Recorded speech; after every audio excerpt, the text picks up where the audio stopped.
Seems to go through. Still got Joe to go through. There she is. Second Ghosty over here looking at him. Then Ghosty can do that. Just on the snap. Oh! G2 sneak away the map at the very last second.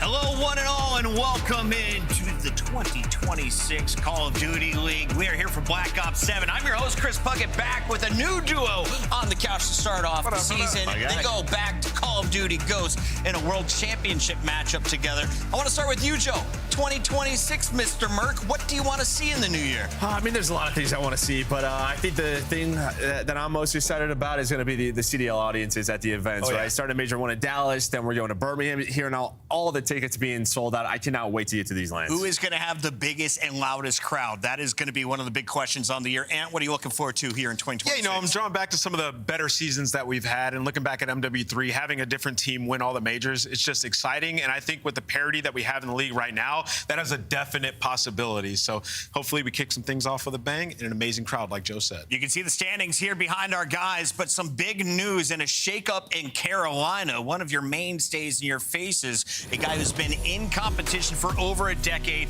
is hanging up the controller. Slasher, a.k.a. Austin Litigo, going all the way back to winning titles in AW, now playing in the most recent title. Feels like this is his time to call it quits. And we wanted to catch up with the man and talk to him about it. But as we take a look at this is a mainstay, a staple in competitive Call of Duty. I mean, look how young this guy was. Yeah, I mean, you know, I saw Slasher all the way back in the day, coming up playing some Search and Destroy, a game mode he always prided himself in, and, you know, quickly catapulting himself to the top of the league and one of the greatest ARs that we have ever seen. And I think, you know, from the outside, having never teamed with him and kind of just watching him throughout his career, I always admired his approach towards Call of Duty and the way that his teams just strategically tried to get an edge every single tournament and every single year. And Slasher seemingly defied the odds with so many different rosters catching championships. Yeah, I mean, it felt like he was always in the mix. Oh, yeah. I mean, as long as he competed, that is just, I don't know, such a quality to a player to always be competing for titles, and no matter what, it felt like he was there. 6 different Call of Duty titles. You saw him in 21 event finals. There he was, winning alongside Doug Setzer Martin. I remember some great times back in AW watching him on the FaZe clan, and it doesn't matter which team you cheered for throughout the last decade in competitive Call of Duty. Slasher was probably on your roster at one point or another. Yeah. We see all kinds of love pouring in from around the Call of Duty community. Clayster and more chiming in. But Litigo, this is one of the legendary ARs, and he joins us live to talk about his new change. Slasher, I was devastated when I saw the news. The oldest man in the league is hanging it up. This is something that you've been thinking about for a while, though. Why was now the time? I don't know. I don't think there's ever really a good time to do it. I think just going home for the holidays, I kind of realized that, you know, when you're playing COD every day and like trying to be the best, you're sacrificing a lot. And I kind of being home around family and friends, I realized that maybe it's not worth all these sacrifices anymore. And I've kind of done a lot, played for so long. I think there's some, you know, more important things I want to prioritize in my life and be around some people a little bit more. So yeah, I think it was just time for me. Well, at just 31 years old, you've already banked $1 million in your professional career. We've seen what you've been able to accomplish with a number of different teammates. I got to ask you, though, what are you most proud of in your Call of Duty career? I think the easy one is to say winning COD Champs, but I'm going to go with being able to complete my degree while also winning COD Champs. Yeah. My guy. The wizard. Yeah. We were all talking about that back in the day. Like, how is he doing this? How's he better than us while doing a degree and competing? But I wanted to ask you, Slasher, you've had a ton of trials and tribulations in your career, but also so much success. And through all that, what do you think is the most impressive win that you've had outside of the ring? Ooh. I think the most impressive one is probably winning with a pickup team in Vanguard. I don't think anyone picked us to win that event. I did. We also set the S&D record, which then I was able to beat again the next year. So, yeah, I'd have to go with that one. I was hoping you said that. And then last thing for me, I mean, it's something that we don't really talk about, but you've been playing from 2014 to 2026 now, 12 years. One of the longest careers, if not the longest. I'd have to go and look. But I think for you, what has been the quality to compete for that long? Because it is so impressive. I think the biggest thing for me is just always hard work. I kind of alluded to it in my tweet. I always try to be the hardest worker in the room. Anyone who knows me and competed against me knows I was always in eights. I was always watching. I was a true student of the game, and I not only tried to elevate myself, but the people around me. So if you're the hardest worker in the room, I think this just goes to show that anything's possible. Slasher, final question for you. You played with everybody. You played with all the orgs. Best teammate, best org, and who is the one player that you always wished you got a chance to play with that you never did? Best teammate, that's a tough one. I played with so many guys, but I have to say Apathy was one of my favorite teammates. I think he was always, clutch at big time events like COD Champs. Favorite organization that I played for is probably Nade Shots 100 Thieves. And then the player I did not get to play with, but I wish I did. It'd have to be probably one of two people, either Scump or Crim6. Slasher, this is not the end of our conversation. We will be catching up with you later throughout the year. Hopefully, we'll have you on the desk at one point. For now, we got to let you go. Put on that A's hat. Thank you, guys. Come on. One final farewell. I thought he was going to pick me. Is it next to you? I thought he was going to Where the hat at? That's the Liddy Go. When we come back, we are kicking off the first match of the day, and this is a banger. We got G2 taking on the Riyadh Falcons, and no break needed. The players are ready, so let's just jump into this one because Nameless, in the green room, you said this is the biggest match possible. That no one really understands how crucial of a moment we have just kicking off the first game. Oh, this is massive.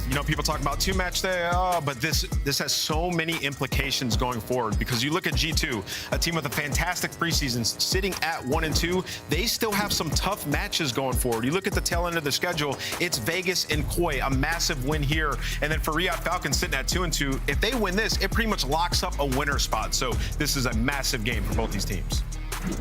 As we take a look at the Riyadh Falcons, there has been a lot of hype around the youngster Exnid since he came in representing Saudi Arabia, but then they bring in the 3 world champions. A very tough week number 1. If you're looking at strength of schedule, they had the hardest opening week. But Joe, where are they at right now? What are expectations? Is this a top 6, top 8 team? Where do you have them? I mean, I think it's right in the middle of the pack. I think you can see here as we look at our Monster Energy pregame, 2 matches in a row, but I think the key is, you spend the big bucks on Celium, and he's giving you that 1.2 overall, right? The sort of stats we are used to seeing from this guy, he has put on, but they looked a lot better, right? Winning those 2 games. You're getting moments from everyone, but yeah, that's kind of the question mark. Are they still a team change away from getting into the top 4? I think their ceiling is potentially into that top 4 if they are all clicking. If, you get 99 kills, if Celium is going off. So it's just, we got to wait and see. You're seeing the firepower from the Riyadh. We got to keep it moving over to G2. Anthus, the squad you mentioned, has a tough road. Can Mamba's crew clean up their gameplay and break into your top 8? I think the answer is a yes, but not super confident. Not a confident yes. And the reason is because of this G2 team, it doesn't matter what the makeup of the roster is. Minnesota just seemingly is always in a stressful game 5. We've seen this for years, and they have continued this trend. Their one game 5 win away from against Boston, where we're sitting here saying this G2 team's a major player going into this next tournament. So for them, you look at Skies, the one you want to call out here, preseason, he was amazing. They had a ton of success. And now you look at it, the only two guys that are playing worse than Skies is Slasher, just retired, and Legend, who's out of the league. So an important week if you're Skies to get yourself back in the positive department and get a huge win. There's a new game mode available. The map Blackheart is in the mix, but the players say, nah, we ain't squaring up on there yet. Let's take a look at our 5 in front of us. Colossus Exposure, Double Dose of Den, and a Colossus Game 5. Merc, will you do us the honors as we get to our Scuff Pick'ems and declare the winner? How many maps who take? Dude, I was just thinking, like, you know, the one standout for G2 has been their subs and on Colossus, and they get 2 of them. But I did pick Falcons 3-2. I'm going all the way to a Game 5. Game and 5 I picked, Falcons? yeah, I picked Falcons in my pick'ems. Yeah, I'm going to go Falcons as well in this one. I got them winning 3-1. I'm so far behind. You're already Do I doing keep this? sliding? Yeah, why not? I think This no. is We're a- riding with Celium today. We're This is a going pick 'em. Falcons here. The fans are also going green. Everyone believes that if you spend more money, you'll find success. Are we right? Are we wrong? It's time to find out as we send it over to the casters. Miles, you look great during that free Call of Duty swag. Free Call of Duty swag, and I'm also still rocking my my winter coat, I suppose is one way to describe all the hair. But Chance isn't wearing glasses, the only member of the broadcast team not wearing glasses today. What do you see today, brother? What's in your crystal ball? I see everything, Miles. I see a Game 5 on the horizon. It is going to be expected. And I think it's going to be a day, instead of the SMGs on Colossus that'll thrive, I think it's going to be the ARs that pop off in honor of Slasher's retirement. Love that he had the A's hat in the background. He did. And we ain't getting sued. We're not getting in no trouble. Well done, production. To Colossus for map number 1. Welcome back, folks. We hope you enjoyed the break over the holiday period. But now we're back. We're back in business and on board with a man who quite literally is nothing but business. It's Celium. Yeah, and already starting off showing the headband, not the hat, so we'll evolve however we can. And speaking of evolution, I mean, hey, Pred, in the kill feed already, we're going to have a mix of SMGs on this map. The NPC coming out for 2 of those players. I mean, we had Dylan Envoy pulling out the Razor at one point on this map as well, so we're getting creative. NPC in the hand of Kismet here. Jeremy Stud told me at one point in time that I think Wheeler thinks he's got on the map with that thing. So we'll see if Kiz can also be just that. A deity of his own kind now rolling his way through the map, finding a few kills and on board with Pred right now. 2 spree for him, looking towards a break at P1. 15 seconds, get some kills, get some time, get yourself spawns, boys. And we're on a bit of a pinch here. We'll say, Chance, another NPC. Yeah, it might be going to be the brand new meta, maybe a kill-specific thing. The NPC, very much a shredder, while the Dravik, you can chow long-range gunfights with it, so maybe a little bit less of a do at all. Nonetheless, Kremp will show us the goods as G2 set up for the new hill. On board with new. G2 are in. They're going to be our first team to touch. On board with Estriel. Holding time. Wave of Falcons players now on the approach. Skies can't keep anyone back there. Now the approach close towards time. Krem gets himself 1. Mama joins him in the feed. There's going to be a couple more down, and the last man gone. Kiz in there for the Falcons. That's their point. Huge break and a huge swarm, and that was every single player getting active at the exact same time. So teamwork being shown up by the Falcons, and final 30 seconds there for the hold. It is a slow approach from G. First blood, but Skies waiting for the kills to fall into his lap. He is unsuccessful as this kill feed, it seems like it is being dominated by these NPCs. Yeah, big work by the NPCs, but not the most playable characters right now are the Falcons. 52 points in climbing. The rotation towards new. The foot race is on. Xnid trying to get himself there as quick as he can. Cut down by the duo of Mama and Krem. That's going to be their hard point. Top side of the minimap. Once again, G2, they get there first. Can they hold? Well, if the break game was good for Riyadh Falcons the first go-round, second time, they got all the bodies here. No trades, though, so Kremp and Mama, nice teamwork working together, and this should be all 4 dead. Xnid, final man to fall. G2 holding strong. Holding it together. Well, that's the first attempt. Falcons still got a few left here. 40 to go here on the top side of the map. Pred starts things off with a bang. Trades good. Selling him up next. Can we get rolling? Also, shout out the skins. Everybody looking fantastic. Dressed to impress today. As Kiz finds himself on time. Can he survive the fight? No! Grim and Mamba. They started this point and they continue to hold. Yeah, duo ship has been on point, and Kremp has looked like a nightmare on this hill. Skies has 1 kill, and that is all they have needed to tie this game up and take the lead. And more importantly for Skies, if you're looking for a little bit extra, he got kill number 2 and the rotation. Looking for the third. Nope, that's going to be caster curse if ever I've seen one. 3 in a row though for Estro now as he finds the hard point. Lead change in a big way right now for G2 Minnesota. Oh, wow. Jeez. Another massive kill from Kismet. Salim gets involved as well. And we're looking at a potential for a break. Shut down immediately by Mr. Bueno. The poor Bueno can't have any room to breathe. Yeah, stunned up, made it up. They don't have any trophies on the time. You're worried about the back spawn. Easy trades there from Skies. But again, there's never a moment of hesitation. I feel like these Falcons players are truly flying on this hill. And if not for some wondrous work of Kismet, I mean, I think they get bullied out in the P4 instead. Falcons here to fight. They survive with 25 seconds to go here on this point. They're going to hold on as best they can, trying to maintain what semblance of a lead they once had. Big kills out of X and Kismet now holding on. Here comes another wave of G2 players. Can he get the kills at the very least? Stop the clock running in favor of the Falcons? And the answer right now, no. 10 seconds ago, back to P1 and the first set. An exciting one at that. Hey, poor Falcons, I mean, they're just fighting the uphill battle the entire way. They've had to walk through the front of every single hill, and they've done so successfully. They got a 20-point lead, but still not a fun game to have before you. Now Kremp continues to be inside the time and let the kills come to him. I mean, G2 have had a little bit of an easier time.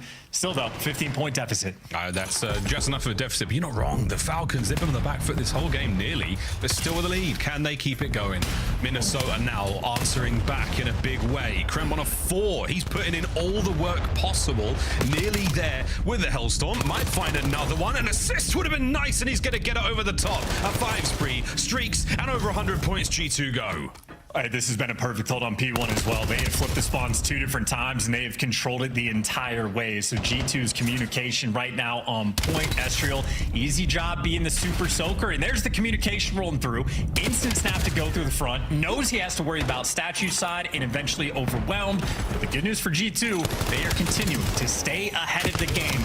Every single rotation has been won by these guys. They have cleared house. Falcons now spawning all the way across the map, and they have all the space they could possibly want. G2, beautiful stuff. While the Hellstorm soars above the sky, we're going to dive in for a listen in. We're listening with G2 Minnesota. Exit. Garage now. Garage, back garage. Get back, out already. Evan. We back out. Oh, did go. You're saying that kind of time. 100% saturated. Garage to the left, it looks like. We're trying to time in. One front. One hit time in. Once we finish time, let's time. One bullet. Come to me. Going back bullet cell time. I see garage. He's back garage. Garage, time in. Turn around. Rotate. Time in. Wait for me. One bullet. He's gonna go time. He's gonna go time. Another people. One still time in. I'm not ready. I'm not your mid. I'm all right. You kid that. I'm close. I'm mid. I'm in the grapple. I'm on. No, there's two right. Guys. I'm tunnel now. Dead. One right. Two more right. They double tunnel. I fled. Statue. I'm missing one. AG and tunnel. Make sure my guy. Two.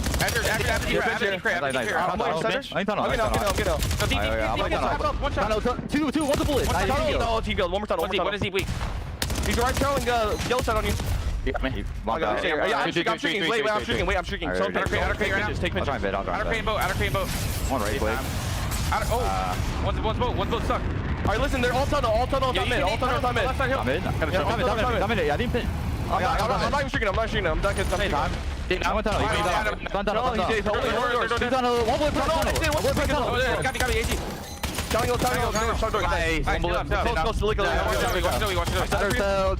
rotating. I'm getting the right time. Jump in. Don't just right to me.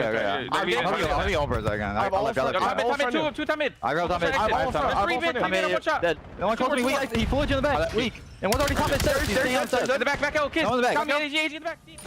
It's a fun one. The listening fantastic right now from G2. Excitement chance coming out of all orifices. And you can see they're keeping track in the comms, but the execution on the minimap, not quite there. They let a player through, they lose the back spawns, and that is a rotation botched. And while they've stayed ahead of the rotation the entire map, this is Falcons' first real opportunity to try to run the score up. They just got to get a player in the hill. Got to do it. 8 and 18 for Skies. What a stat line. I'm going to keep an eye on that one as this match continues to develop. 30 to go. Selim, the man, trying to find his way in. Stuns. Anyone here to help out?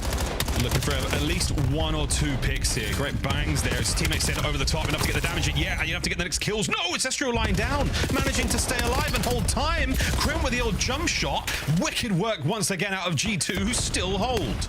And this is why Riyadh Falcons is just a wild card team. First time they actually secure the funds, get it set up, and they lose it in a matter of 5 seconds. Now they're going to have to re-break through the front or just set up for new. Only 1 kill in the feed there for him, and Xnit loses the gunfight on rotation. So a man down as the hill pops. G2 holding strong. Holding all together. Still, and another hard point set upon us. Pred finding a nice 2. A third up there from Kiz. Holds now for the Falcons. P1 getting a little bit crazy. They're going to hold this. Are we looking at a lead change? One more decent wave from Minnesota before we start. Oh no, Estral, it's a peach of a nade to get them out of time. And now it's an open hard point. G2 are in. And out. And no one can buy a trophy in the time as well. So yeah, an absolute love that. The trophy's on the backside. Instead of protecting if you make it there, but instead, Selling cuts you down before you can get there.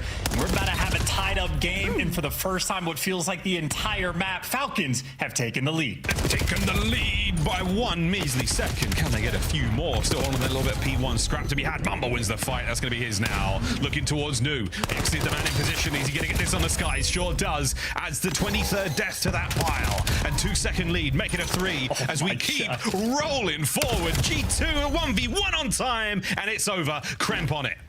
And another deadly P2 setup. You got a Skies sort of mystery man behind you. So a little standoff moment, or actually he's going to be underground. So there's going to be the cutoffs. You get 2 in the feed there from Scrap. Skies gets caught, and Exen might have 2, but now you're flooding through the front. It is a nightmare to have to do, and it's exactly what the Falcons are trying to force. Magnificent bit of motion there from the Falcons on the way to time. No, it's a couple of nades, and a big win from Skies finds himself 2 more. Estral pushing the front out, and G2 are getting hot on Colossus. And we're just running it down. I mean, no setups, no pitches, no routes being taken. We are just flooding through, endlessly desperate for this break, but it's a nightmare. It's Freddy corners. You got to check. The setup's always there. You kill one man, the trades all but guaranteed. G2 doing a wonderful job on this second hill. Oh, they're still holding. Rotation done as well. They've got themselves over towards New, and it's Mamba, the man of the moment.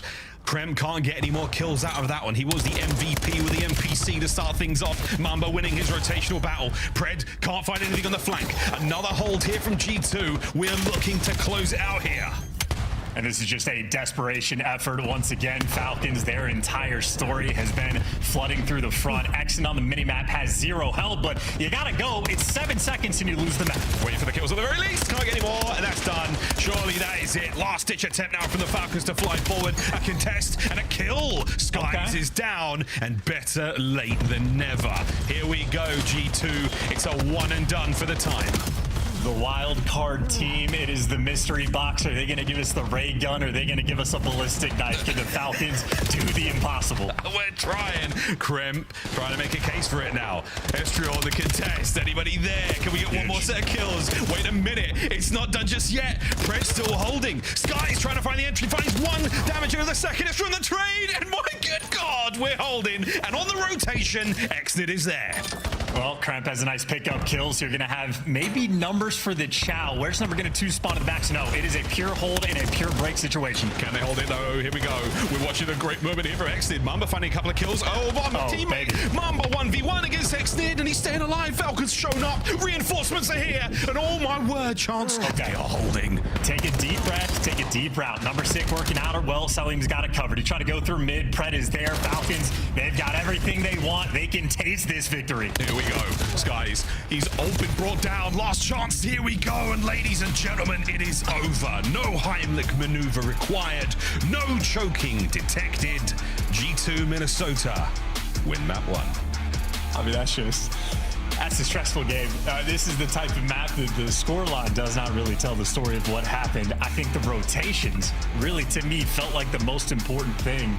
Like, you know, your P2s and P4s are more or less your money hills on this map. And I think G2 had 5 out of 6 of those rotations won. And Falcons, maybe a dropped opportunity here or there, but they just had to fight a ridiculous uphill battle. And doing so against the NPCs does not look like a fun time. No, it's a hot one for sure, man. A meta shift in the new year. We love to see it. Exciting stuff as well there from G2. And again, a weird stat line there from Skies, but ultimately you win your rows. You're doing the very best you can to meet your win conditions. But 11 minutes and 44 seconds there of Colossus. That was a ton of fun. Highlights from this one. A lot of love for the MPC 25. Kremp, the man with it. Yeah, and that of course means Merc was absolutely correct on the desk. We are not doing a good job of honoring Slasher's retirement with an AR performance. It was indeed the SMGs that took over. Nearly double 40 bombs rolling through for the G2 boys, and I mean, that's Boulder what he touched on Colossus. They're absolutely fiends on the map, and yeah, Kremp was basically the walking highlight reel. Yeah, every time we jumped on board, it was pretty solid. Yeah, great stuff, though. Good teamwork again from G2 Minnesota, putting in the work there in our holiday break. A little bit dicey towards the end. As we say, you've got to play perfect Call of Duty when it really gets down to the wire at the very end of a hard point. And we saw it out of Falcons. We saw a couple of good holds and fantastic run from point to point. But again, not enough. A little bit too late, I think, is the way we like to call it here in the league. Really, Falcons down in our first map. And for G2 Chance, now we get to put their S&D to the test. Where are you leading here, mate? And any sort of strong feels going into the search? Search certainly feels like the mode Minnesota are going to need to be good at throughout the year. They've shown like decent stuff early on, but both of these squads have been very middle of the pack or maybe even slightly below average. So it's really up to them if they utilize their break well enough to sort of make these improvements. We'll get to see. As far as the Colossus goes, the expectation, a very close battle between these two teams, and that absolutely delivers. A double helix game, if you will. I know you love to say that, Miles, but nonetheless, an intro mile, a dub's a dub, and Minnesota have the advantage. It's just so scary seeing that 249, 250, that flat line at the very, very end of the game, man. Oh dear, that was a scary one. If that climb from the Falcons, if that climb had been a little more vertical, I don't know, man. They had the escape velocity, not only to end the map, but possibly leave the planet. Over to Exposure, Search and Destroy coming up next. So before we get to our double dose of Den, and I've already, did I leak the script there? Did I leak the script? Maybe. But until then, Exposure, Search and Destroy. Excited to see some Overload this already in the new year 2026. Very, very excited to see our first LAN Dallas coming up in a few weeks time. Feels like it's rolled by so quickly. Everyone's talking about Birmingham. We're all excited about going back to the UK. We're excited about the change of the tickets and all that stuff and the expansion, blah, blah, blah, blah, blah. Dallas is about to be incredible as well. Very, very excited to put this game in front of you, the fans at home. A fantastic time is going to be had. Here we go though, Chance in the S&D. As you said, who knows, man? I don't know. I'm just here for a good time. I'm happy to be here. Yeah, brand new map for both the teams as well, right? So not super high expectations. It is all about what they have been delivering in their time off. And certainly if you're one of the ones that pays attention to streams and watches different pro players play, I know Xnid leaks out just passion endlessly. I don't understand Arabic, but I can tell how like into it this guy is. He'll play on the servers with your 200 ping. He just wants to play COD. So in my mind for Falcons, that's the player I'm most interested to watch, mainly throughout this entire series. Always a fun spectacle. We'll see what he can deliver. He's a very, very exciting POV all the way back to Black Ops 6, all the way back to Black Ops 6 when we first really got to see him go crazy. A spicy POV indeed. Crazy to see the skies as well. Plays standing up like that. That's another wild and no, not at all. Wild and wonderful thing. For Mama, Esther and Kremp, we saw that one go their way. First map in the bag. Can they keep the momentum rolling here on Exposure? Our team you want to be sneezing out when it comes to Search and Destroy every single map, and a serious one. And of course, this major, very much stock standard. This is what you would expect. You want to play your set matches, get your seeding straight, and get rolling in. And that is all going to change in the run up towards Major 2. But less of that, more of Exposure. Here we go. Yeah, and this is also very much a map where you can approach with a lot of different play styles. You got Sky's going to be rocking the sniper, and in round number 1, no trophies. Everyone going to be very patient and allow your snipers to get to work. You're worrying about the more obvious angles. This Crosshair and Kremp is going to have no cover, but lovely timing to just get away with his life there. Xnid and Co now making the most of this space down low. Kremp's going to get eyes on. Darts and find the first. Kismet with a lovely two-piece actually to start things off. So a wonderful go around now for G2 Minnesota. Anyone here now to pick up that bomb? Indeedy Skies continuing the move. Okay. Esther and Kremp down and out. Skies making moves with bomb and sniper. It did not last very long. Nope. He gave Selim a haircut that he does not need because those locks looking luscious on top. But either way, we're talking about how this map, you can afford to have a lot of creative strats coming through. You dodge all the pre-nades off the start. And then guys like Kismet and Falcons, 3 players hitting down low on defense. And I think Kismet effectively lined up those first kills as a virtual collateral rolling through. But, you're playing mind games. That's a round 1 punch for a low hit. Now that's something G2 are going to have to consistently think about in the successive rounds. It's a weird one. I mean, especially that low part of the map. Once you're outside of that middle column, you must have top mid control. You must have space to work with, otherwise you are dead down there. Not a lot of cover. Too many angles to worry about. We will see. Well, 2 players now from the Falcons making their way through the top side towards B. Diligently checking every single corner, and Xnid on the wall jumps again. Lots of intel through that middle of the map. You got what? Yeah, Kismet versus Kremp battle down low. 2 Falcons players playing with the idea of working towards B, but that's not the call. Whatever they sensed on the map, you saw Xnid doing all those sort of jump checks. He sees it's clear and is able to get the plan. If he can get out with his life, that's huge. Yeah, he's got the plan. Oh, he's not alive though. Kremp does manage to find his way in. Patching himself another one now. Man advantage for G2.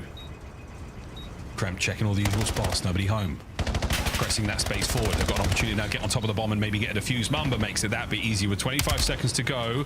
A lovely bit of a flank now from Kremp. Huge work on the final kill. The last man down. 20 seconds to get that one, and Minnesota will tie it up.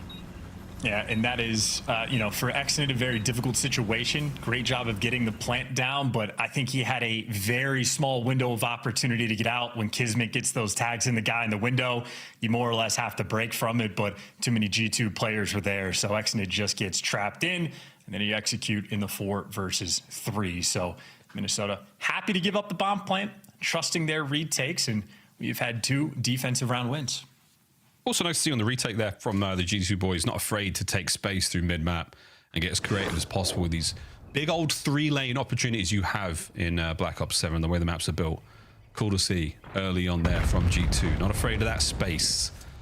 Top side of the map that we're going this time route to the solar fields. Kremp leading the charge right now for G2. Anyone home? Xnid with a sweet corner, and Kismet, he'll be able to get into the fight as well. Stuns now in effect. Kiz might be the decider here for the Falcons on this push. Damage is in. He doesn't get the first blood either, so now Xnid having to hold the line alone finds himself a trade 3v3. And Xnid at least does enough to sort of slow him down, so G2 getting out of dodge. And if they have no map presence, you can see they are paranoid about this pinch coming through. I mean, no intel on Pred, no intel on Celium, and because that round 1, they triple hit down low. I mean, number 6 is afraid of that play.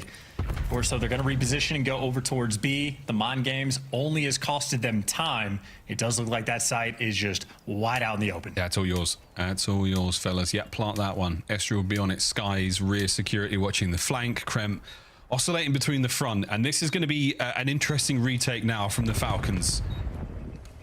We're all going to be hitting through the tank side. Skies, the first line, and here we go. Round 1 lines them up for Bueno, and it's a delightful way to get it going. Pred now clawing to keep this together. Next fight will be against Estriel. The star now, no connect. Still a 2v1. What's a smoke? I take it back, and now an opportunity to get a little bit closer. Estriel, you haven't checked the top, and Pred from up high catches one. Are we there for the immediate trade? 10 seconds is not going to be enough, and that is that for Pred. A decent attempt, a touch slow, and that is going to be Minnesota taking the lead. Yeah, Pred's stats are going to end up looking good. 4-1 start, but no dice there in the round, and I think Falcons a bit of a missed opportunity, right? Like, because of their strat on round 1, you see the mind games were having an effect on G2, on their setup, their approach over towards the B site. I think Falcons just did not respond with the right energy. And then Skies, of course, picking a very aggressive angle to hold this. Turns out to be the perfect call. Lines players up for what is effectively the second cloud of the game. True. Very true. A short game, 2 essential clats. Selling with the bomb carrier right now for the Falcons. No kills to his name just yet. We'll still see if Pred can make something of that 3 spree. And this long line of sight here. Tons and tons of shoulders thrown. Kremp, I think they know he's up there. I would just hang tight, Kremp. Literally. You are in a... Nope. Dead, Kremp. Sorry, mate. You're gone. I would not hang tight. I will see you in the next round. A minute to play. Yeah, he was cooked. That was an interesting attempt, but yeah, Falcons just doing a nice job sniffing that one out. Still, though, 55 seconds. You haven't made any commitment to either site just yet, so Falcons still need to get to work. I mean, Mamba's pushed up towards the middle of the map. He's got Esther here for a little bit of support. There is potential here in this 3v4. And the timing from Mamba, has he made it through? He has. Same has seen him.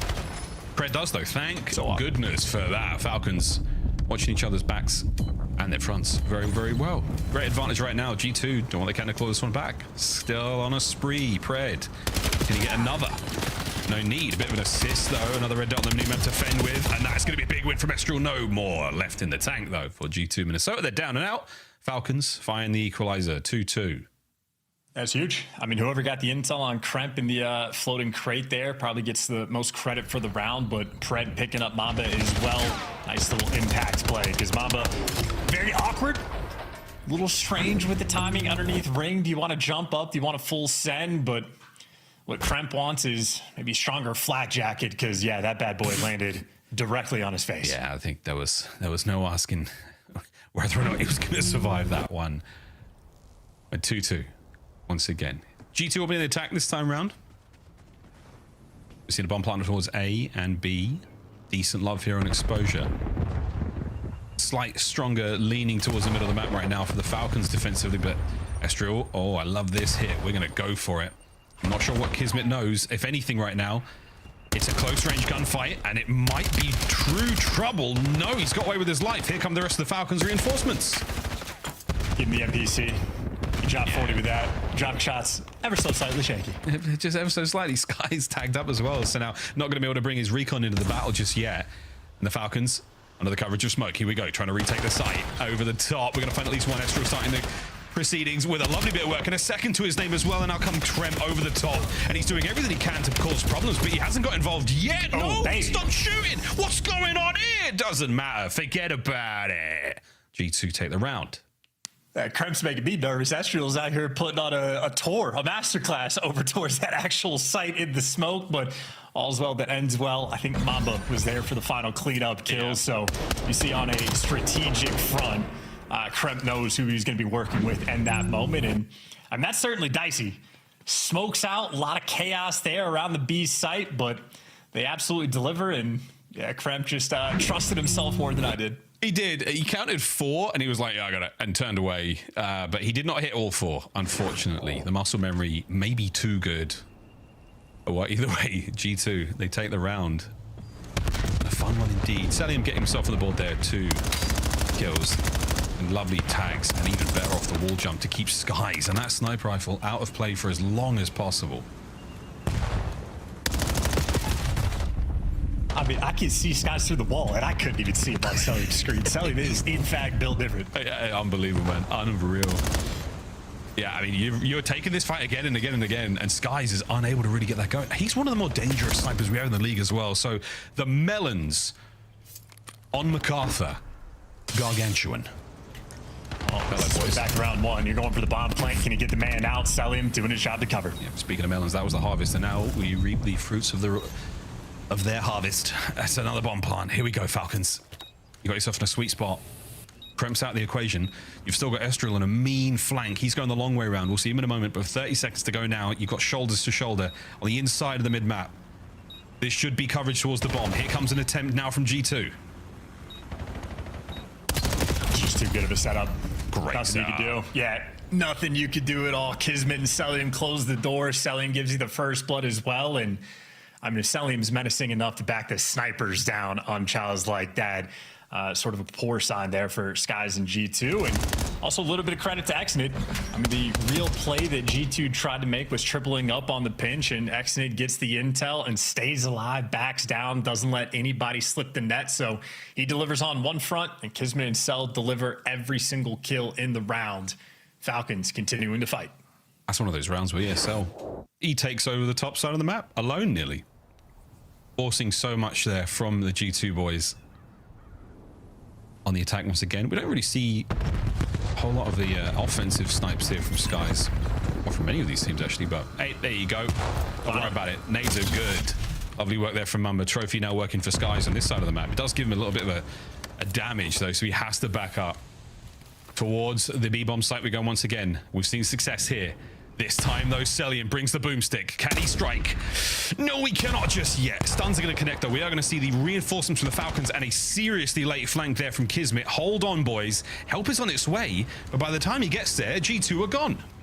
It's a lovely play call. Quicker you plant the bomb, the better in this situation. Estriel hasn't dropped the rock just yet, but with no coverage, should be able to get it down for free. And now it's just about checking your corners. Kremp delivers one, Skies gives you the next one, and that is a perfect play call up around.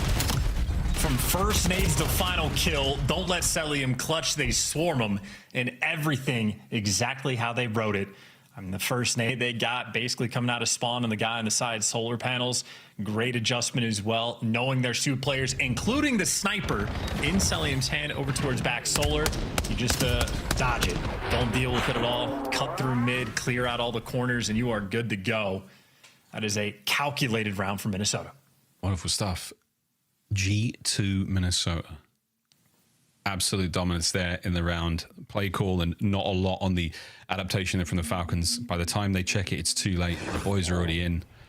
G2 up by 1 in this very back and forth game of exposure. Here we go, Falcons. Your opportunity to get things going, and Exnid back to his things at ring, and he's eaten a couple of nades though. So again, we're starting to learn the tendencies, all the usual spots our teams are playing.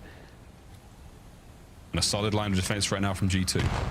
Yeah, I mean, just slightly off with those maybe second and third nades. So the idea nearly perfect, but a slight adjustment is going to be necessary either way. You slowed them down at the start of the round. That is 30 seconds gone. Falcons have purchased 0 space on the map. And slow and steady. Again, stock and standard on the approach. They've gone through all the usual angles they know. Nading out the box, nading out top window. Good work there from Exnid. Not enough for the kill. Guessing wrong on the wallbang, unfortunately. You've got mid-map, and now the swing towards B. Mamba will be the first man on contact right now for G2. Over the top he goes, and Kismet trying to pick up the flank immediately. A quick move, and a little bit of panic right now as the Falcons strike first. A fast plant as well, but an immediate counterattack from G2. Here we go.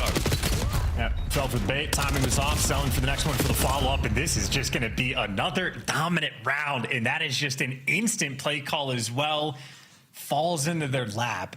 The moment they hit out towards the B site is the moment Mamba thought he had the timing. If Mamba's there maybe just a second faster, he might be able to catch the players coming out of mid, but what about your timings in Call of Duty? He's a little late, he gets overwhelmed, and I mean, that is just pure execution rolling through. Pred, 7 kills so far in this map. You weren't wrong at the start when you said Pred's stats are going to look really nice by the end of this one, but hell yeah. At this point in time, with 4-4, yeah, we've got ourselves a very, very close game of exposure.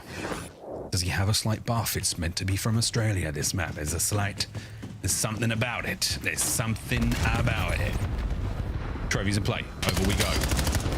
Exnid runs into a serious amount of trouble. Kremp now buying a space in mid-map. Great shots on a Pred, and we're trying to fight our way forward. Again, oh dear. We were trying to get something going towards B. Mamba now levels it up. All brought down now. Skies and Estriel, you're in trouble as the damage is dealt, and Skies is gone as well. Estriel in a world of hurt. What a dire, dire situation to find yourselves in. This will be 2 rounds in a row for the Falcons. Something we have not seen yet in this Search and Destroy. That was the most chaotic round we've had. That is every single player trying to run for their lives and getting cut down along the way.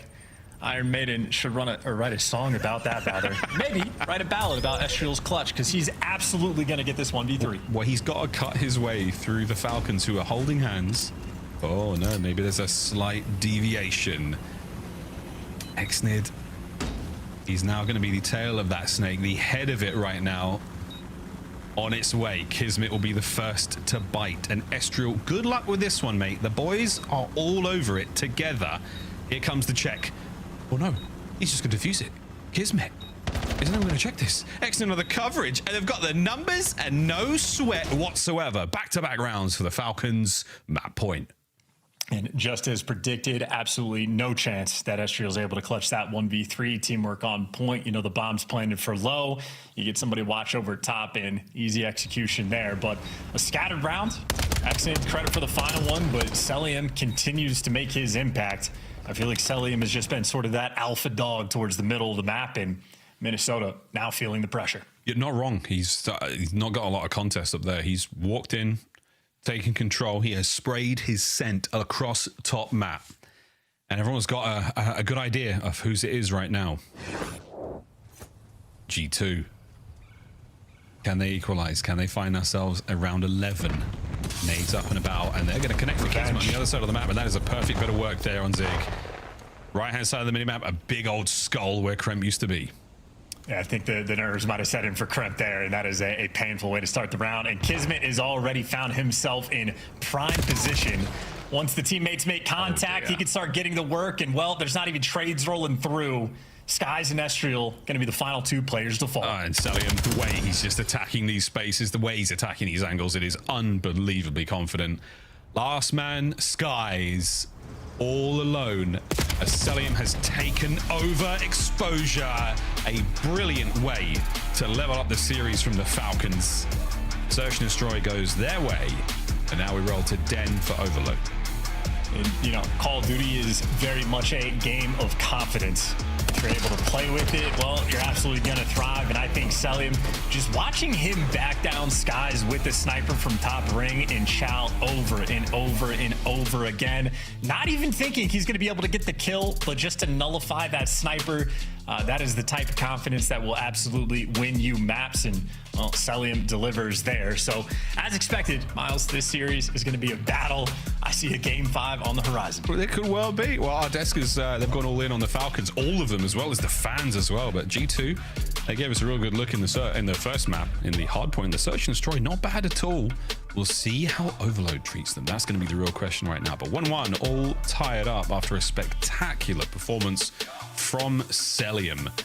A 6 spree, 6 non-traded. It might not be a run to the hills moment chance from Iron Maiden, but certainly the number of the beast, and that beast was Celium. Wonderful stuff. As we now roll into Den, another 11-minute long game. Back-to-back 11-minute matches. What's going on here, mate? What's going on? Maybe 11 is the number of the beast. Yeah, we got a theme. We're going to get it going. Yeah. I know that Den Overload we're going into. Falcons have played it twice, and they've gotten body bagged both times. A 4-1 loss and like a 4-0 loss. But that just means if you got that 3 weeks of break, that is an identifiable issue that is very easy. Hey, we are a step behind on this map, and we had a quick look to see if they've made the improvements that are necessary. Oh, indeed. Well, improvements made by that team on screen, back-to-back seasons, and a victory there at the Esports World Cup back in 2025. But don't worry, ladies and gentlemen, if you wondered, and I know you did, Riyadh 2026, Call of Duty Black Ops 7 will be there. Tickets will be available in January. Scan that QR code on the screen if you are not using your mobile device to watch this game, and you can find out how to get those tickets. Over to Saudi Arabia, not too far from our friends in Europe. For our friends in the States, it's quite the journey, but it's a lot of fun when you get there. Here we go, ladies and gentlemen, into our Den Overload. After this one, another Den, we will be seeing that hard point at the very least chance. And you've already given a smidge of thought going into this one, but tell me once again, brother, which way are you leaning when it comes to the Overload? Leaning neither direction. I think it's going to be a 50-50 battle. I just know more so for the Falcons, it is a test of their practice room and their passion. How much did they put, or how much work did they put in when the cameras weren't on them? That's a good way to put it. A really good way to put it. Over that holiday break, did the boys get any time in the lab, or did they just spend time with loved ones, stuffing their faces and drinking a little bit too much like I did? On that note, let's go to a quick commercial break. When we come back, ladies and gentlemen, we're going to be playing Den Overload here in the Call of Duty League. Don't go too far. G2 Minnesota taking the Riyadh Falcons. More after this.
Craze, one of the, and actually we get to say it, the winningest player in Challengers last year. And I got to start right there. You won not just multiple times, but you won multiple times with brand new rosters all the time. Take me through that whirlwind of a Challengers year. Last year, Challengers was kind of a movie. Like I had a different team every event besides the last two. Every elite had a different team, and every cup I felt like I had a different team. But like, I don't know, it was just insane. Like everyone on my teams were just getting picked up. I had to like find replacements, so I made it work. Do you find that like disheartening, or do you find that like that lights a fire when you're watching guys around you win with you, get picked up, and then you have to go and still grind it out again? I think it's more motivating than anything, to be honest. Like seeing my boys get picked up, it's not like disheartening, to be honest, at all. I would be remiss if I didn't have a chance to ask a question about my co-commentator in your UNC study. What has it meant to be able to kind of come through as a kid, play alongside him and his community, and now have a chance to be casted by him? It's pretty awesome being casted by him now. Obviously, I've known him for like 6 years probably now. Pretty good amount of time, like since I was like 15. I mean, it's pretty cool. It's dope. It's really dope. Like growing up, playing wagers 8s with him and stuff. And then him casting me is pretty cool. What is one hot take that you hold on to right now that is going to start an instant debate in the team facility? A hot take? I got one. I think it'll get Austin fired up. Jetpacks are overrated. What's the first word that you're saying when you get cheesed in game? Yeah, all right. Something like that. Something like that. Rapid fire team questions. Who's the team troll? Lurks. Who's sleeping through an alarm on match day? Lurks.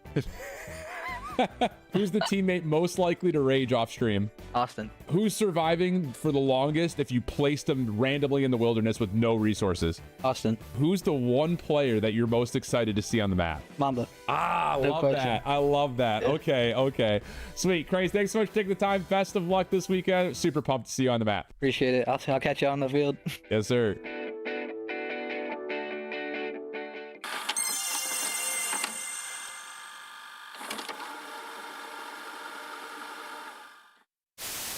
We get it? Yeah. GG! Boom. Let's go. Garrett. I want to say that I was not trying to curse us. I did not. I thought it was 250 kills. So when we were up 70 kills, I was like, "There's no way we can lose." Yeah. Now it makes sense.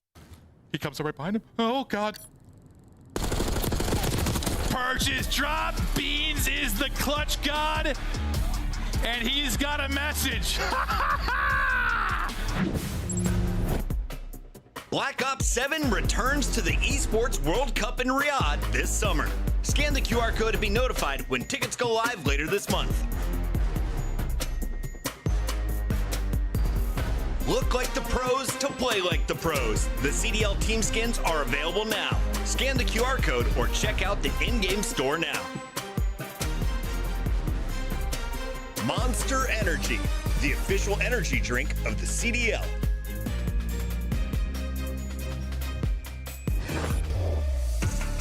In the break, and now we find ourselves here staring at a den game of Overload. My name is Miles, no relation to Bob Ross, and his name is Chance. No relation to the Monopoly board section. You don't know that. I don't know that. I don't. We should find out. What we will find out, though, is what's going on in this game of Overload. You said it's a 50-50. I like the sound of that, mate. I really do. We've got not a tremendous amount of information to work off of here. We're looking for some more intel to play with. We go to Den. A lot of fun to watch the games of Overload so far this season.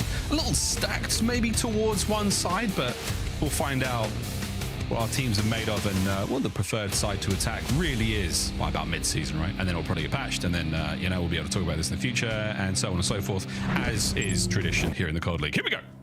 Well, I'll just say the biggest development for me, for those who have like the default understanding of this map, which I'm sort of in the same boat, attacking A, going from right to left, so what the Falcons have to do, looks very difficult, or certainly was in the first 2 weeks. A lot of Challengers teams have been making steady improvements, though. So if the Challenger squads are starting to figure things out, the pros should too. Should. Well, say should, you never know. The attack there from G2 Minnesota starts off great, and they've been slowed right down. They do have possession of the device. This guy's doing his very best to hold on here, and he, it's the bait, and it's on on the edge of a string, and it's being dangled right in front of the Falcons. They have taken it for a moment and a couple of kills. Opportunity to get on the point. Go, boys, dive over that top. Not good enough. Krim with the team kill. The slide, not good enough either. And what a save by the Falcons. Oh, it's the classic. He died while like in the air, so the device didn't land by the zone. So it is that week 1. I can't remember who it was that we learned that from. I feel like it might have been the Thieves, but yeah, deja vu all over again. So what was once an inch away turned out to be 3 feet. Now Falcons, a slow work over towards B, where you got a firing squad hanging out waiting for him. The boys are loaded, ready to go. Irons are up. Skies is going to be there. Pred, he's trying to find some openings in the middle. And Kismet, oh, I like the attempt. 1 kill there. Might have transformed the look of this one, but there we go. A couple of kills now and an oppression from G2 Minnesota. Once again, back over towards the A side of the map. Estriel now, first man in. Can he get a kill or 2? He's got Pred laying down next to him. Shots are there, and he picks up the device after a strange change of hands, and the foot race is now on. Over towards B we go, but no help whatsoever for Kiz. Yeah, and Sky's just gonna end up getting a freebie, and by freebie, I mean Kismet gonna slam him with the pistol, and Kismet gonna continue his path to destruction. 2 kills and a long pinch by Pred. Falcons just waiting for the guys to get in position. Pred leading the charge. He's able to get 1. He's behind enemy lines, but they lost the device battle. Still though, for Mamba, all the pressure's on. And the mystery Pred just gets caught. That is, I mean, hey, Call of Duty timing. I was, yeah, okay. Pred, a worthy attempt. Unable to make too much happen. Back to the middle of the map we now go. A full reset for our device and a scoreless first half. Once again, we find that a bit of success here from G2 through the middle of the map. They keep finding the kills from this side.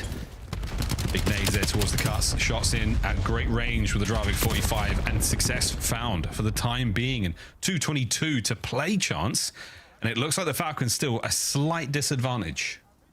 And you see Mamba where though Selim is lying in wait. This is a battle of who blinks first. Selim just maintaining position. Mamba blinks, Mamba dies, and that's the open lane. If you win the gunfights towards the middle of the map, you have an opportunity, and that's 3 down. Last man standing going to be Skies, and I mean, he can't handle Kismet with the pistol. This might well be a cap. Oh, it's not. The timing's not good enough, and Selim in position to get so much out of that life, but not enough to get the cap. Can Pred pick it up? Second man down. Quick reload. It's a 1v1 for a score, and Estriel can't win it. AG picks it up, runs it home. That is beautiful work being done. The pressure is there. Pred, the patience after the fact is well executed. And now the top side spawn for the device where G2 Minnesota set up in and around it first. And Crep is behind you, but Selim had the pickup. That is fantastic awareness once again. That's an amazing moment. What a massive swing now. Numbers from G2 starting to get it dicey. Estriel has to keep winning gunfights on the outside. Roof and Kismet right in between trouble. Estriel's still alive though, so this is not finished yet. But if you start to push one side or another, Kismet making a play for it alone has to get help. He cannot do this alone, and he has pulled the attention of the G2 players. But it's still an attack towards B. He's got some help now with a minute to play. And he's in no rush. I mean, you got Selim. I mean, Falcons are just very scattered, so you're trying to juke him out right here and force him into a bad spot.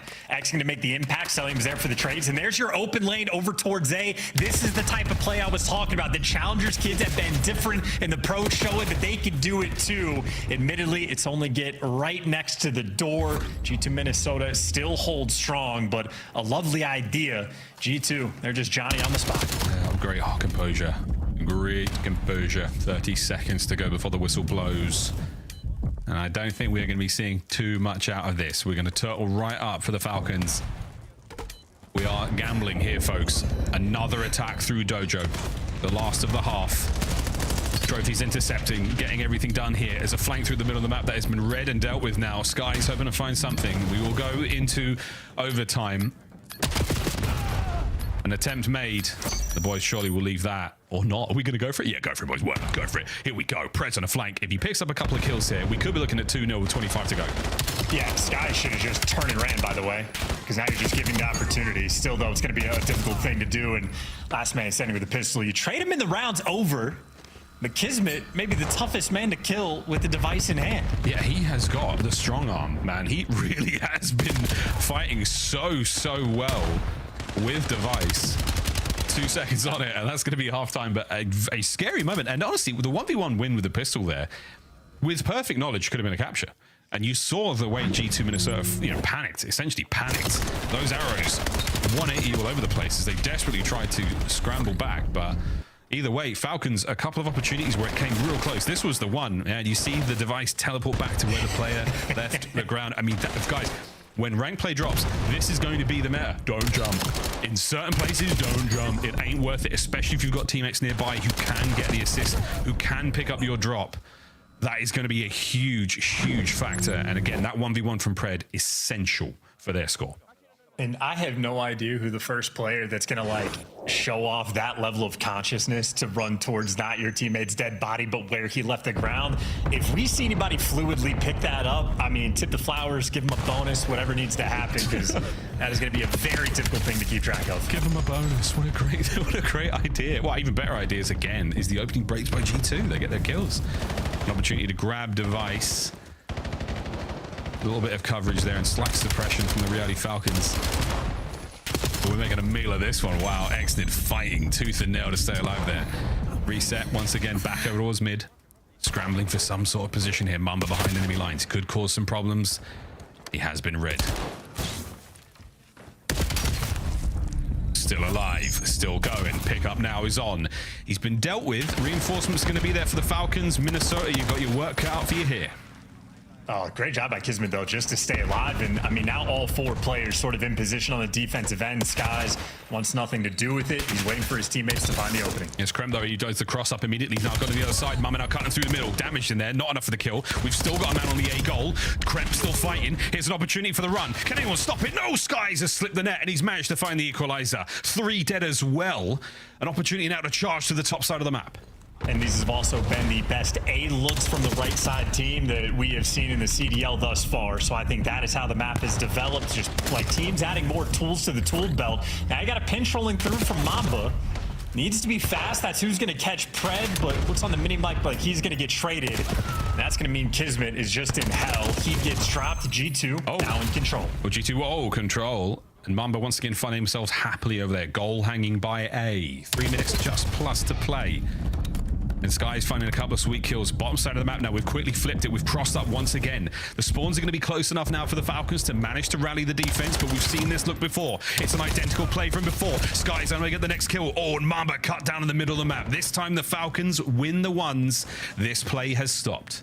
Well, 3 minutes though. Estriel happy to just keep this nice and slow, under control. Falcons, not a ton of pressure on the map, even after the wave of kills. So right now they're turtling. They got the defensive mindset.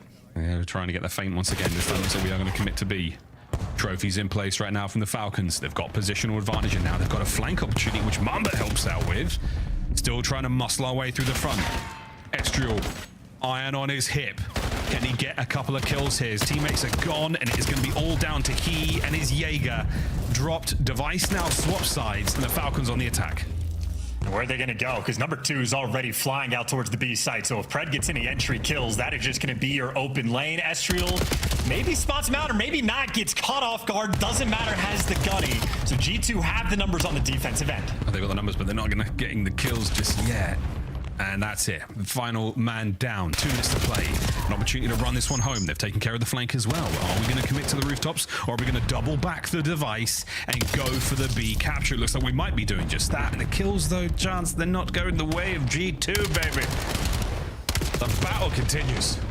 Yeah, Falcons have the stranglehold on the middle of the map until Skies takes it from them. Couple trades through, and everybody's one shot. Everybody cleaned up, and Kismet, I mean, he's jumping, he's flying, he's trying to go through mid. Huge awareness for player number 4. That is wicked stuff out of Exnid, and now they got everybody in position. This is looking like a cap. It's looking great. It's looking like a cap. It's all down to Skies. He's got to hold them back. Oh, the nades are going to be there as Skies. He does indeed. Holding the pistol. Oh, Exnid one more bullet, and he's trying to get this done. Gets another kill, and he can't find the last man. What an attempt that was by the Falcons. We stay at 1-1.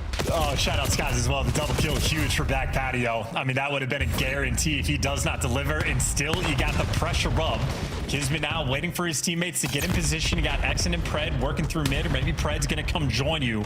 But A's the call for G2. Everybody's home. Once again, waiting for Exen to find the kills in the middle of the map. He's not going to get it this time round. This is going to be a chance now for Kiz to go for the run. Oh, he's got an opportunity for a jump, and he gets the kills. It's Pred, and it's a lead change with 40 seconds to go. The Falcons are up. And that's the perfect play called by Pred to make sure to wrap back towards his teammates. The mid call has not been working. 2-1 advantage with 30 seconds. G2, I think they're on the bitter end of this one. It's a low side spawn for the device, and Falcons, well, they've got that map control. Exnid has to find another kill here. He can't get this done without a couple more, and the damage is fantastic. Banana for the kills to the dance on the stairs comes to an end. Celium trying to hold mid-map. An opportunity now for G2 Minnesota to get some kills and maybe push this forward. No, the slide is done. Kismet brings down Mamba, and Celium, another wicked kill as mid-map has been cut wide open, and the Riyadh Falcons have changed the game with 40 seconds to spare. What a turnaround it was. They nearly rallied the third cap as well, but that's all they needed. 2-1 the final score in Den, and 2-1 the score in the series as well. And that, in my mind, is a good test of the practice room for Riyadh Falcons. A lot of good looks in a lot of different ways.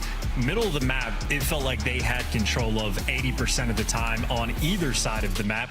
The A approaches when they're going towards the left side, I know they weren't successful, but the looks look great. And even there towards the end, it's just heads up gameplay to not touch the device. You want your gun out, you don't want to deal with the pistol. And they were effectively playing a little game, a keep away there in those final moments. So I think ultimately for Riyadh Falcons, very heads up gameplay through and through. I mean, a 2-1 lead, it's not like they clobbered them, but I think ultimately felt a lot safer on the map through and through. So very typical. They put the work in. Great, mate. Great game of Overload. And again, nice to see some sort of, I mean, I don't want to say set plays, so to speak. I'm not sure if that's the term you use in most North American sports, but yeah, the idea. I mean, these guys are putting together nice attacks towards that left-hand side of the map. G2 had some looks, but the Falcons read it perfectly on the second attempt and did not let it happen at all. Great stuff. Nice adaptations. And again, playing the sort of the route that the ball spawns, essentially, so middle, top, bottom, excuse me. So they managed to play around that perfectly. And again, Falcons, it should have been a 3-1. They had that bottom side spawn. They had another rally towards Dojo. They just didn't have a man past the sort of, I suppose it's like a rack of Bokken, of like kendo swords. It's just they couldn't get past that. You don't have eyes on the spawn. You don't have the opportunity to get the rally. But cool stuff, man. Really good stuff. Falcons, big fan of what I saw there. That was a cool game of Den. We stay on Den for Hardpoint now. Yes, we absolutely are, and I think maybe the AR is going to be the guys turning up for this one, because as much of an SMG map that Colossus is for the map one, where Krem dropped the 40 bomb and Skies was struggling to get any kills at all. Skies was actually the top performer this time for G2, and Krem a little bit there on the struggle bus, -10, and I think he only had 1 assist as well. So need up the teamwork there for when it comes to Hardpoint. Admittedly, though, again, a very well-fought battle, so we might have another a 15-20 point hardpoint game rolling through. I don't think you're wrong, mate. I don't think you're wrong at all. Another surprise from that game is how nice Kismet is with a pistol. Exnet had a really nice moment as well, but Kiz, the strong arm. Damn, son. 6-4, 2-1. Let's see how the Den hardpoint goes. Colossus search and destroy right back to where we started from, Chance. Yeah, 15 seconds either side. Let's see if this if it goes the way of the first Colossus, which ultimately, again, Falcons started off quite strong. G2, though, win their rotations. That should be very productive for them on a map like Den. Big rotation heavy map. Obviously, that top side closed off, the roof side. Excited to see where this goes, folks. Excited to see where this goes as the first series of 2026. Pretty litty so far. Not too shabby, not at all. And as you mentioned, sort of that rotation game, I think that makes me a lot more fearful for G2, and that when they're dropping 40 bombs, that when they have this like massive rotational advantage on the map, and it's still only a 16-point game where they nearly dropped that lead when they got to 249. So I'm a little bit fearful. Of course, if they can win one hard point, they can absolutely win two. And if they get to a Colossus map 5, G2 for sure going to be a threatening squad. But maybe I kind of, now that I'm saying it out loud, want to take back the prediction of maybe not a 15-20 point game. Maybe Falcons are going to come out and try to fry. It kind of depends for me how Skies looks. Again, he was not exactly bringing the kills in the first map, but Colossus is such a different style of map, so different. I mean, very interested to see how this goes. Could be a total blowout, could be another nail biter, but we will find out. This again is match point for the Falcons. Will the desk and the fans feel good about this one, or do we go to what could be a very dicey game 5? We'll find out, folks. Map 4, Den Hardpoint. We stay in Japan. It's first to 2 Fitty. I had nothing. With kendo swords. Yeah, well, they're called shinai, technically. Shinai. That's the exact that bamboo sort of. Bokken is actually like a solid piece of wood. Sorry, chat. I did kendo for I'm glad you corrected yourself, because I was going 2 miles. I know. I did kendo for 4 years, man. 4 years. Couldn't remember the name of the sword. Here we go. Map 4.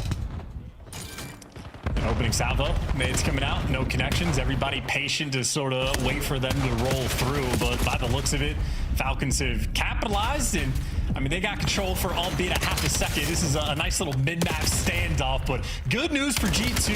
Kremp has already made a high-impact play. He gets 3 before he falls. That is absolutely the man you want to have his gun behind. Wow, I can't believe it, man. That's a lovely opener. And G2 still rocking. Boy Pred, sweet shots into the second man. He's got a little gift for the boys still alive in time. Celium keeps him covered. Lovely nade again from the grave.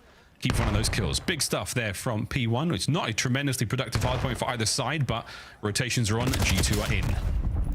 And that is frustrating to slide out for that corner and see a man posted in depths like that. So this is maybe the most distant sort of P2 setup we've had. So again, evolution continues. Estriel heads up on the back line, but simply overwhelmed. Back spawn's now there for the Falcons. The flood will be fast. Yeah, the flood's gonna be fast. He's good for at least. Oh no, he's not good for hitting. Mamba, you're up next. Exnit gets his. What an attack this has been for the Falcons. They're gonna hold on, and even with a nice wall jump, not enough. The Falcons through the back door break the necks of Minnesota. Yeah, fantastic work as well. Nice little spawn comes through to get the extra bodies there for Falcon towards the back line. And now Kremp trying to make a hero play. Unsuccessful. Now you only have 3 players on this approach, and they're just getting caught down one by one. Estriel and Sky's, though, going to make it mixy, but with the close spawns and the fact that Kremp was not involved at the start of that play, looks like Falcons have turned this P2 into a wonderfully orchestrated hill. Kismet's going to get them that scrap time as well. A 40-second lead on this rotation, while Exnit's already making the impact. Oh my God, between Exnit and Kismet, we're watching these insane gunfights being won at close range within 15. That hardpoint was wicked from the Falcons. 59 to 20 odd now on the climb. And G2 are back in it. They find the bottom side of the map wall there. So over to Dojo once again and Celium. Attacks forward now. Waiting for his boys to make something happen. You've got Pred in the middle of the map waiting again just to find some avenue of attack, but all this waiting is not helping the scoreline. Exnit forward, can't get the second. Mid-map pinch is on, and we might be looking good for the break here.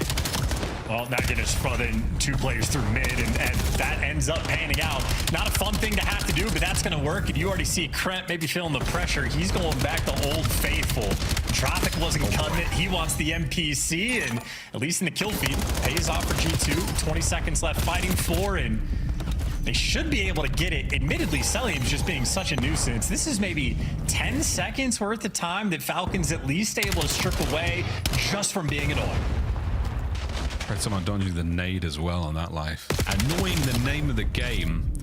Falcons, though, rotation towards new, theirs. And they've got it absolutely locked down now. 2 members move towards the roof. Exnit reads the attack, pushes himself out for a second just to try to buy some space and intel for the boys. Here we come, G2. 2 through the outside of time. Kremp gets the opening kill. Oh, and they clean up point. Pred, can he get the second man? The dance is now on, and back and forth. The hard point changes hands. Pred wins it. 4 spree. That's all his.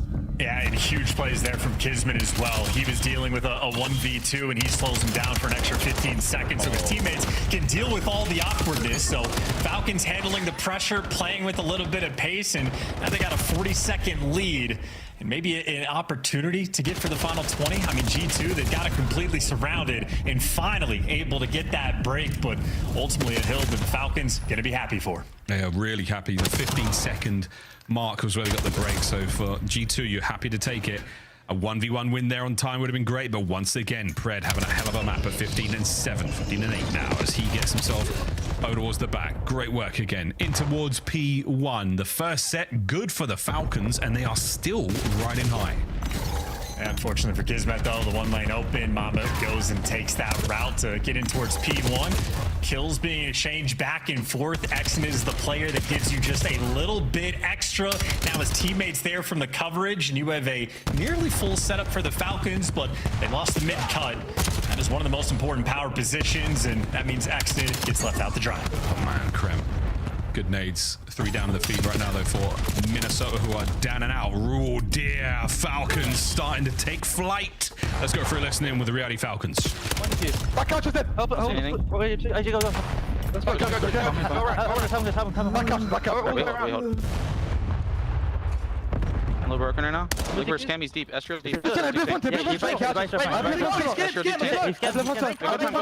time. Cut time. One guy's out of the play deep. Cramp on time. Bang time. Last guy's deep. Make a spawn, bro. Yeah. I'm pulling out of stuff. Wait. How much about out of me. I'm dead. Done. One shot.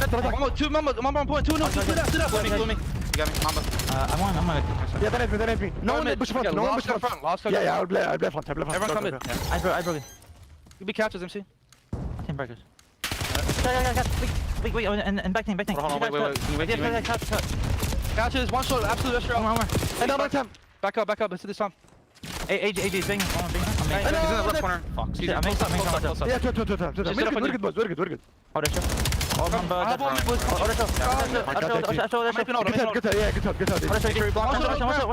all good. Set up on you. They're going couches. Couches. Two couches.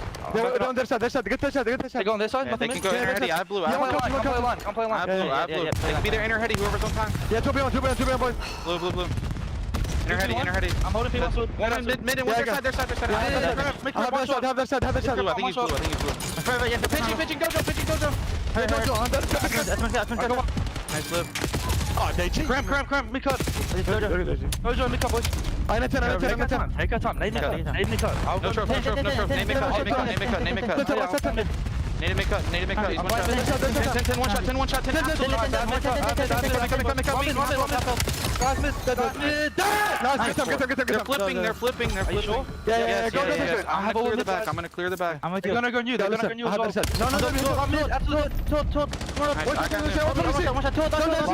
sure you I'm in new. I'm backing up. Watch this one. Where are you playing, AJ? I'm helping out. Open your MC. I'm going you. Only one shot. Estro. Spawn out. Estro dead. Yeah, no. Only new. Spicy comms, chance. Very, very back and forth and very loud indeed. But 169, 132. G2, I'm not out of this yet, and that's a clean break. Yeah, maybe some small opportunities missed by G2, but that is a big one there. Skies delivers you 3 in the feed, and that is a clean 4 down on a hill like this. You have to be able to get a good chunk of time. Well, they surely are. Sinking their teeth in. Estro with a bad timing out to the attacks with the front hand side. It's going to be Krem with the outers. Lovely work on the jump. Gets himself number 2. Exnid breaks a hole through the back, though, and now an opportunity for the last man, Krem, to hold the line alone. Can't get it done. That's going to be the break, and you've got yourselves a hard point Falcons. Yeah, I mean, you get 20 seconds off the clean 4 down, which is fine, and you turn the last little bit into a battle, but if you wanted just a little bit more, instead, you lose the scrap time, and this map is going to be that much more of a fight for G2 if they want to get back into this one.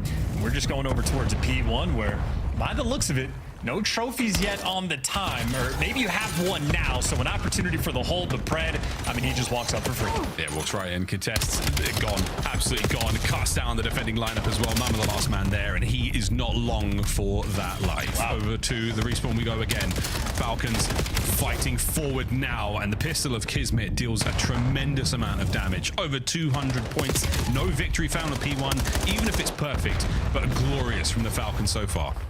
And I'm going to be interested to see the damage stats after this game because I feel like G2 maybe just missing a little bit of pressure, not sort of forcing the Falcons players to work too hard for some of these breaks, some of these moments, but back towards the P1, Pred roars as he's able to pick up a nice 2 kills, but you got to get a little bit extra because G2, the nuisances that they are, creating opportunities. They got more players on the left side. If they catch out Kismet, they'll be good on the rotation as well. Well, this hard point was so good to the Falcons so far.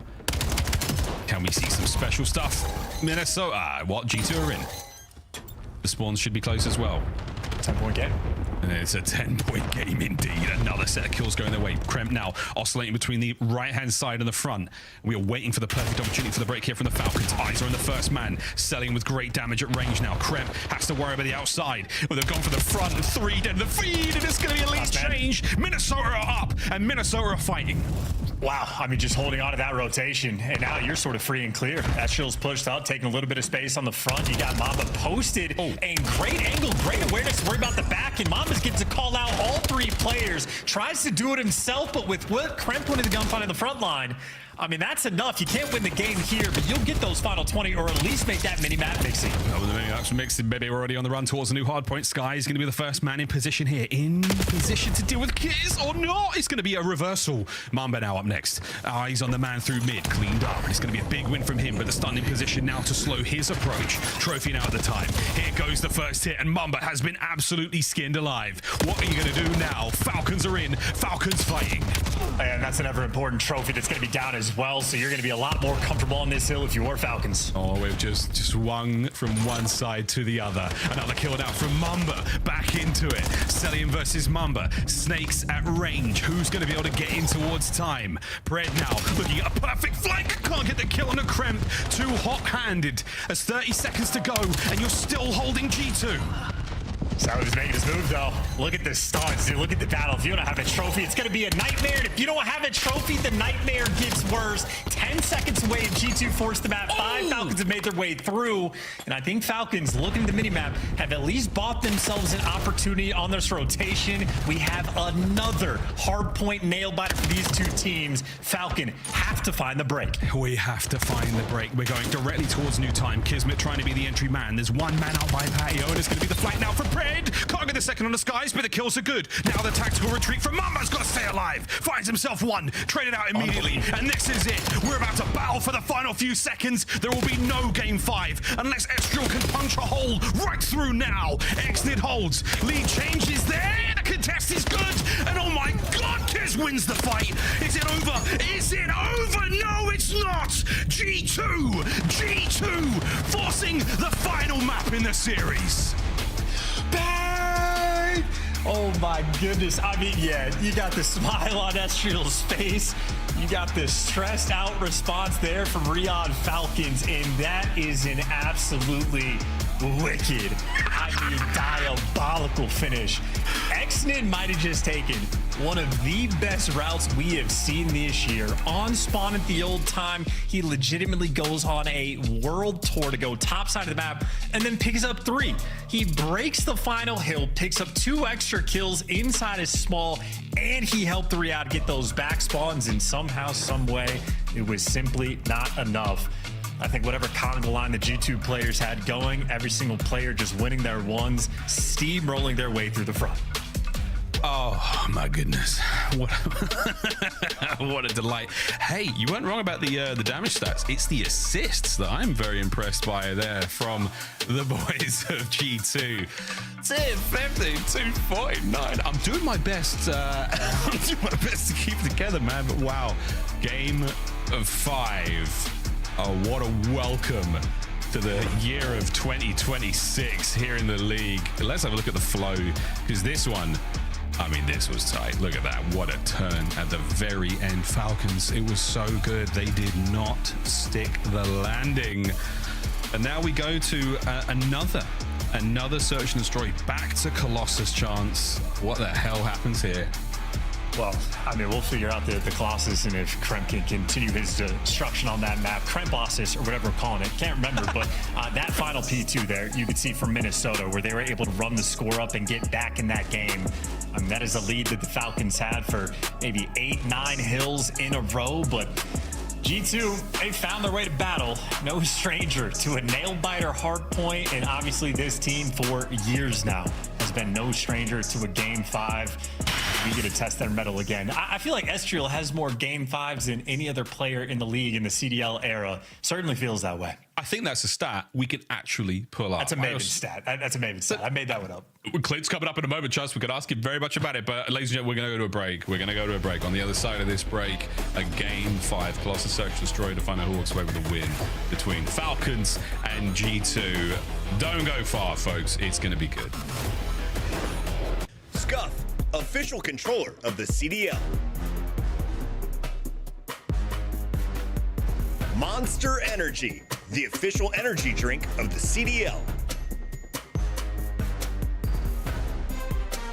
Start the season strong with the 2026 Call of Duty League Pack.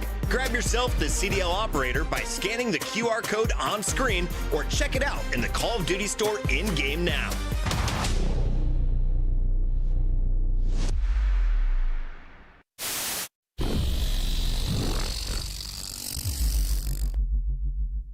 A crucial moment in my career has definitely got to be the 2016 World Championships. We had the most pressure on us as players. First place was $800,000. The World Championships the year previously was $400,000, so it doubled. My final match was worth $550,000, just one Call of Duty match. So we had the most pressure on us ever to perform, and we played like there was no money on the line. We didn't let it affect us. And what do you think the most important qualities in a teammate are in that respect? I think the most important quality is just like communication. The more they're talking in the game, the more you know what they're seeing on their screen, the more you know what they're doing in the game. And so you can really work together as a team better. So I'd have to say communication for sure. Totally makes sense. Yeah. And are there any teams in particular you're really looking forward to facing off against in the playoffs? I want to play Optic for sure because everyone thinks they're like untouchable. So I want to play them and beat them. We were hyping this up, right? It's the fourth matchup. You know, we've seen you guys constantly in grand finals. You guys came out and made that look easy. Yeah, I mean, like I said, we've been saying it online the whole time. Online respawns are different. No sound EQ, we're a way different team, and we just showed it right there. Also, people seem to forget who built that camp. I know how they play. I taught those kids how to play Call of Duty, so don't forget that. All right, like let's. You've done some incredible losers bracket runs in your career, but this has got to top it, right? Oh yeah, but for sure, this is the best win like from the losers bracket probably all time, almost. Yeah, I gotta be the losers bracket king at this point, right? I gotta be the king of the losers bracket.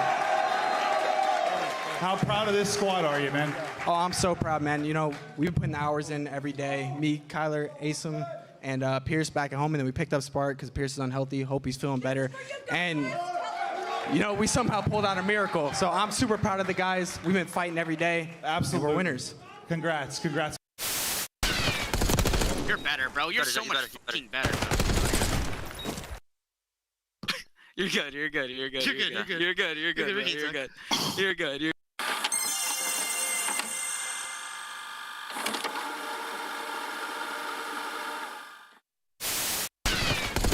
You're better, bro. You're so much fucking better. You're good. You're good. You're good. You're good. You're good. You're good. You're good. You're good. You're good. You're good. Oh my god. You're good, bro. You're good. You're good, bro. You're good. You're good. It doesn't matter. It doesn't matter. Yeah, yo, Zach, you weren't meant to win that. You weren't meant to win it. Nice. Go, baby. Good job, man. I couldn't stretch it. Let's go. Good job. You needed that. Red. Back door, MC. Dead. Nice. Get there. Back door. Watch out. Shout to get there. I can read it again. Watch out. Nice. I'm trying. I read. Tally back there right now. Dead. Warrior. Oh my god. Oh, Caesar. Holy Caesar. You're good. Until you are not good. Wow, game 5, folks. Here we go. G2, Minnesota taking on Riyadh Falcons. What an exciting way to finish out a hardpoint chance. You okay? You with me? Listen, nobody heard that but you.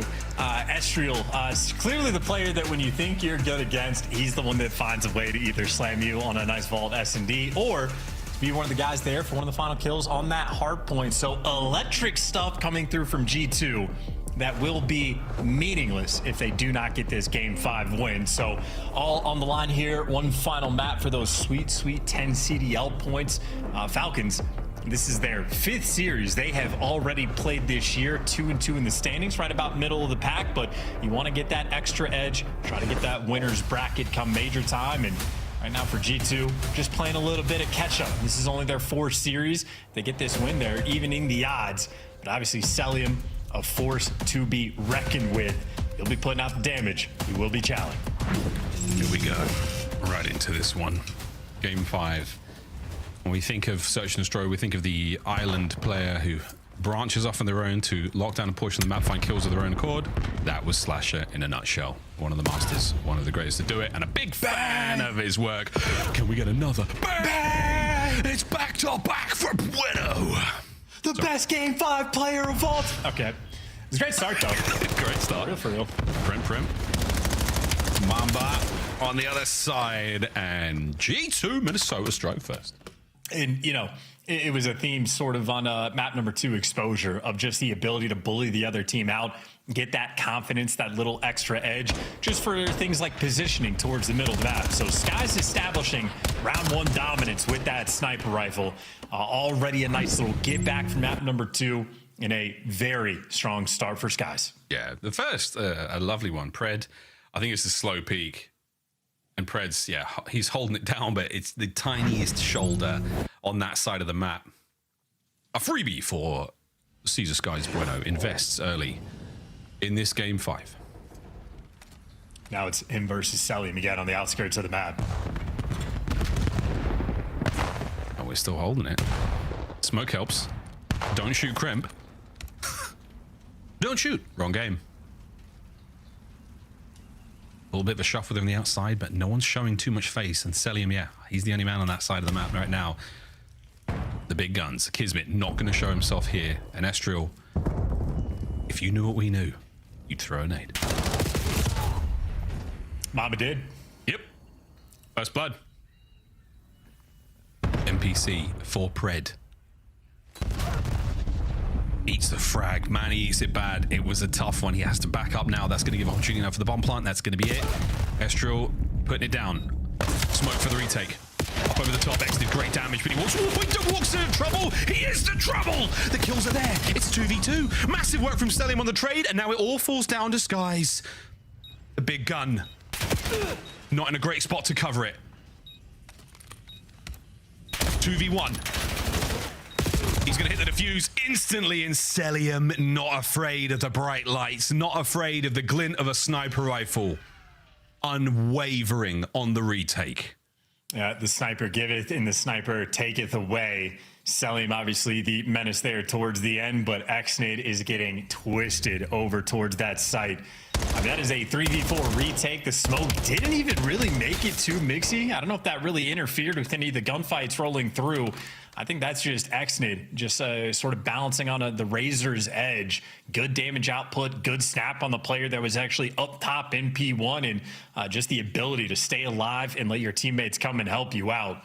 I mean, that is crazy efficient work. And again, Xnid has played on 150 ping, on 200 ping, in every situational imaginable in 3 different languages, so he can handle that chaos. Yeah, he's fine. I'm not worried about him. Nades are up, nobody home. Skies might have slowed down just a pinch, but he'll be in the fight soon enough. 3 spree there from Celium halfway towards his Hellstorm, which, as we know, on this map can be very handy-dandy indeed.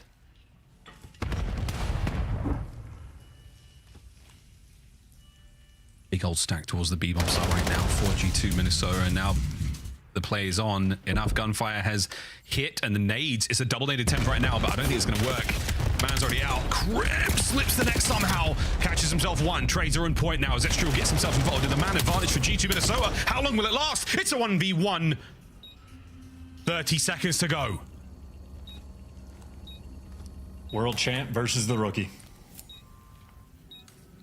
It's a tale as old as time, and they're going to run circles around one another. Mamba. Oh, if only you knew. He's above you. 15 seconds on the clock. And Pred. Oh, he's got an idea, but he will check soon enough. And the world champ gets it. A comfortable enough 1v1 situation. Far too many variables for Mamba there. What an explosive round. Yeah, and I think Mamba just hoping he can get a little bit lucky with the timing, but Pred just gets out of dodge, plays the disappearing game, and Mamba maybe feeling like he had too many places to check, not cracked enough for that moment. And Pred, of course, in a moment like that, knows exactly when he needs to chow, clear out the site, reposition on the steps. He gave Mamba absolutely nothing to work with. I mean, it's a very frustrating situation to be in. Everything you check, nobody home. You can't show the most obvious hand just yet. You've got to play for the off angles. But that's the way it goes. NPC for Krem. willing to take nearly any angle with this thing by the looks of things. Nade check. Oof, good throw. Xnid. Flak Jacket saves him for now. Beautiful. Wait, a second follow-up. Beautiful work there. Xnid gone. Estriel with the kill. A second nade has hit the Xnid. 4v3. And still a double stack towards the middle of the map. So you got Pred and Kiz looking to get active. Unfortunately for them, they get caught. Pred at least able to stay alive. So maybe still an opportunity here to clutch the 2v3. And Mamba gets caught. That was the mistake Falcons were looking for. Well, yeah. And Falcons are going to pay for that one. Kismet still on the donut. And the timing from Krem. No help, though. So wait a minute. Sky's going to let rip. Now he's a red dot on the minimap. They're not going to line up for you this time, mate. The mistake. No more. And Pred and Xnid can scarcely believe it. They'll take that round happily. Yeah, actually, it's bouncing.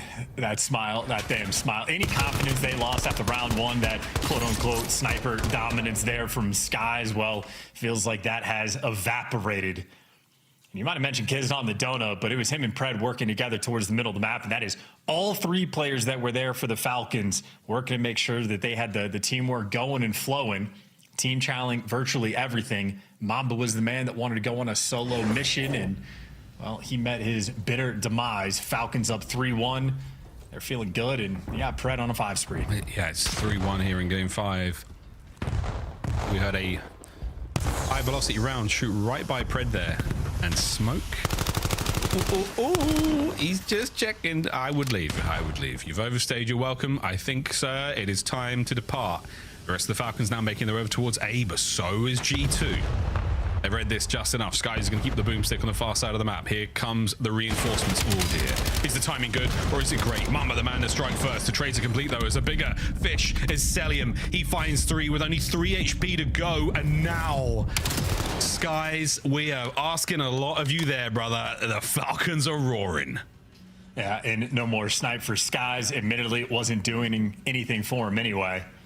And this is, yeah, more confidence than you could ever need. This is also just a very consistent job well done of getting P1 control on Colossus, both on the attacking and defensive side of things.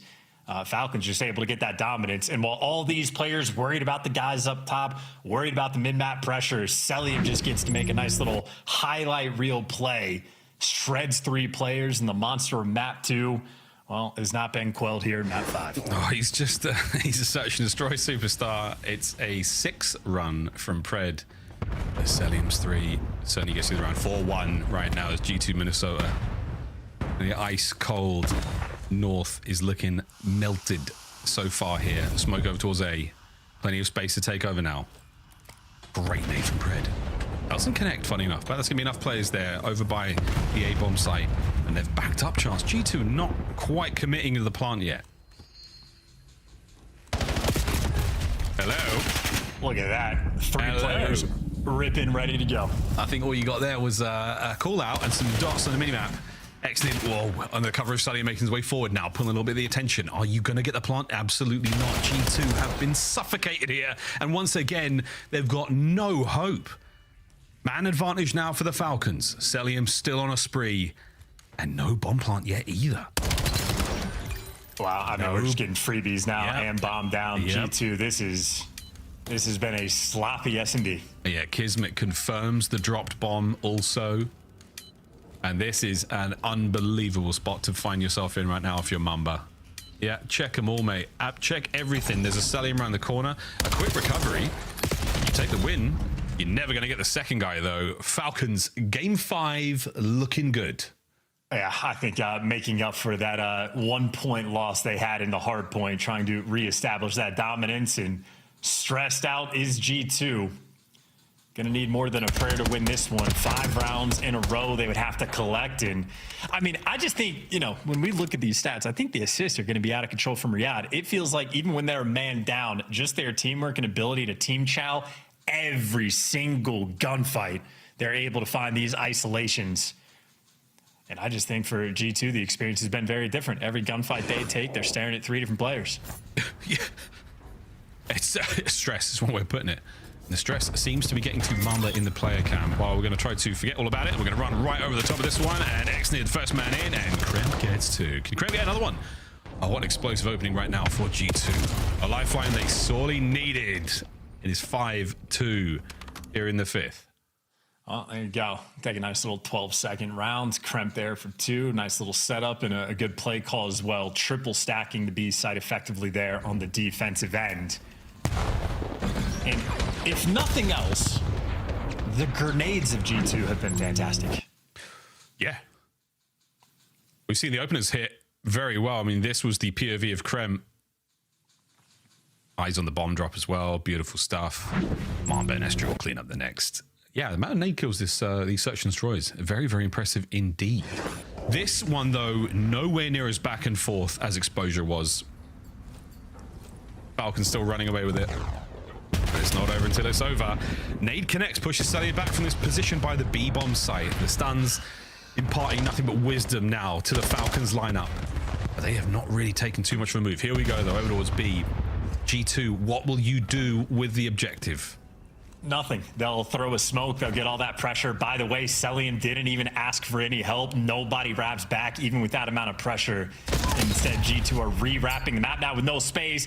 However, they do find the first blood. Celium, as aggressive as he is, ends up challenging 2 different players. So another first blood for Minnesota.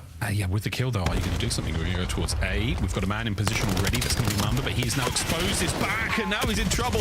Krem with the old hop kill with the NPC lands it. Exnid now on the clutch. No, thank you. No, thank you indeed. 2 in a row for G2. Yeah, they need 5, so that is 3 more to go. Good maths. Killing themselves just a little bit, and a nice catch on Celium, who again is just willing to be a titan on the map. He gets naded, he gets back down, they're throwing smokes, they're throwing stuns, and nobody comes back to help him. And not only that, Cell still squared for the Childs on top box, so no fear in the hearts of the Falcons players. Admittedly, though, with the way the hard point went, I don't think you want to see a round 11. I don't think you want to feel that heat. Because Mamba is starting to feel himself. He's bouncing in that cavern. He's doing it, man. He's doing anything you need to do. Anything you need to do to get yourself right. Opening nades. Stun connects. Or Kismet there. A lot of presence and a huge investment there towards the A side of the map. We had a lot of explosives going off. And Pred there through tunnel. He would have been the man to find a little bit more. Smoke for skies. Presence still towards A, and Mamba this time not going to expose his back. He has cover. Well, that smoke baits out the G2 players, and yeah, Mamba just gets caught. That's a free first blood, and Falcons have been on point in these situations. Yeah, Falcons are now not going to make a mistake. They're not going to give anything up. They have the advantage. They've got the guns up as well, so anyone who feels eager enough just to try to poke forward is going to run into trouble. Now they advance towards the bomb site and under coverage of each other. That could be it. Kremp now desperately trying to swing for the fences. Skies on the other side. Pred with a bomb recovery. And a huge amount of damage. Kremp's gone for the worldwide tour. He's going for the tunnel play. 25 seconds to go. On the bomb. A big hit and a team kill. 2v1. Kremp, you time this right. Which you have, technically. He pulls his way back over. Will he catch out Celium from the back? Spots him on the dive. Bomb planted, though. And the gunfight from King Cobra himself. A worthy attempt there from G2 Minnesota, but not enough. There in Game 5, the Falcons win. Yeah, Celium just absolutely clamps him up there in the S&D. Both maps do a map 5. He gets 11 kills. I mean, 22 he's able to get on the day and probably throws up like a 2.0 plus KD there in the game mode. He's active there for the first bloods. He's active there for the final kills. He's also able to get 3 pieces at different times. Celium, an absolute monster in this series.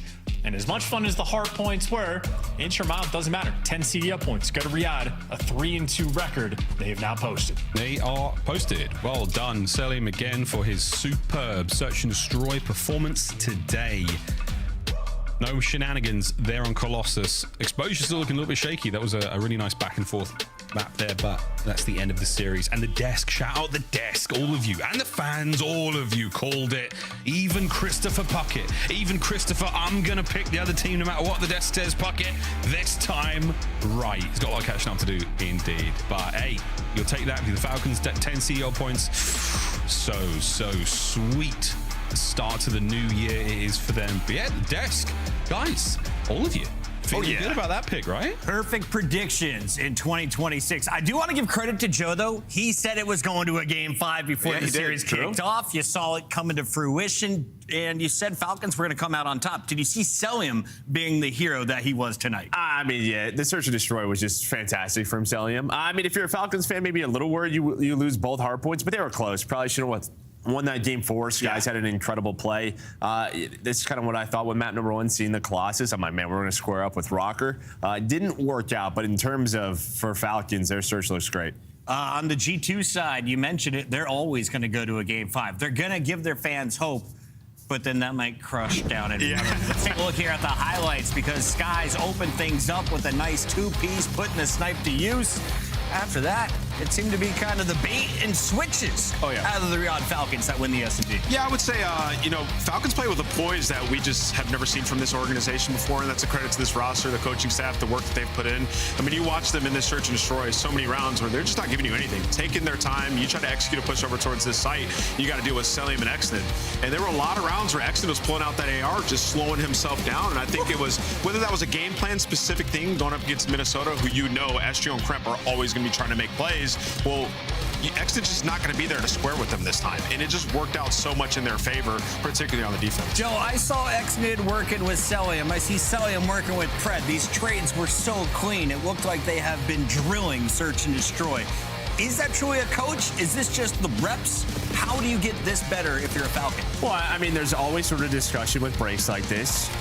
Who's going home, who isn't. There is a big time where you can sort of catch up, right? Depending on sort of visa issues, who's all here, who's where. Some teams are going to celebrate and everything, enjoy the holidays with family, great, but that allows other teams to catch up. And Riyadh, they could have been grinding these last few weeks. Shout out to my man Joe. I asked him for the mini faces of Mamba. The emotion pours out of the young rookie. He is still in his first year with G2. It's not the early start he was looking for.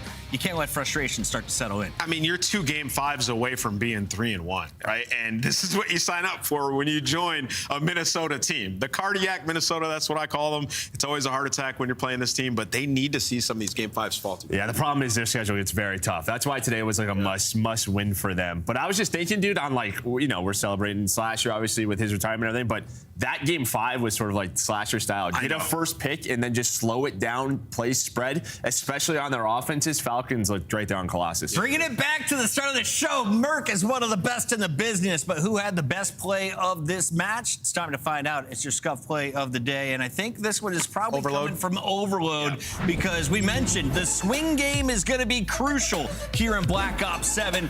So far, Riyadh with a better game plan. Was it the defense? Was it the attacks? What caught your eye from our Falcons? Yeah, I think it's a combination of everything. I mean, specifically on their runs when they're going to score, like making sure that they have a guy coming in on the pinch, as you're seeing right now, and Pred making some big plays. And, the teamwork aspect, right? Like Overload, and typically our third game mode is this. It's the ultimate test of teamwork. Like, we have to slow down, get together, and execute a push. And then the special plays will obviously come from when you have individuals like Pred, which we saw throughout. So it was a narrow game, but really it felt like the Falcons were in control the majority of it. No, that's what I say. They had way more scoring opportunities. It felt like, I felt like they were always a couple feet away from scoring more. So the fact that it's only a 2-1, props to G2. But I just think all of them. I mean, Exnid had some insane pistol plays.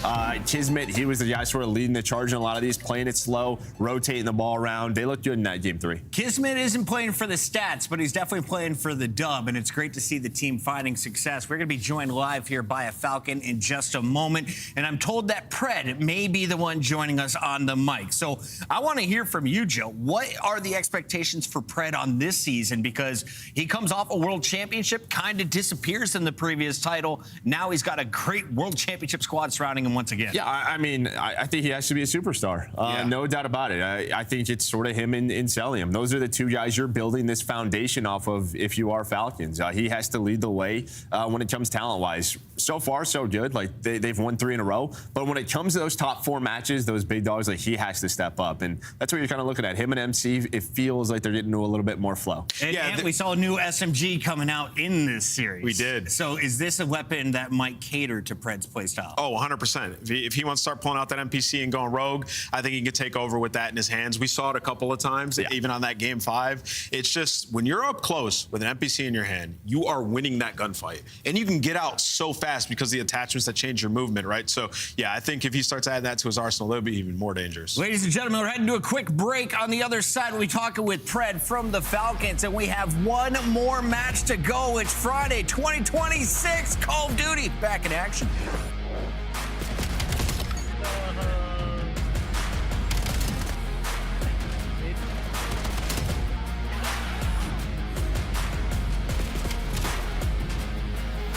You gotta get it, bro. What the hell is Carolina doing?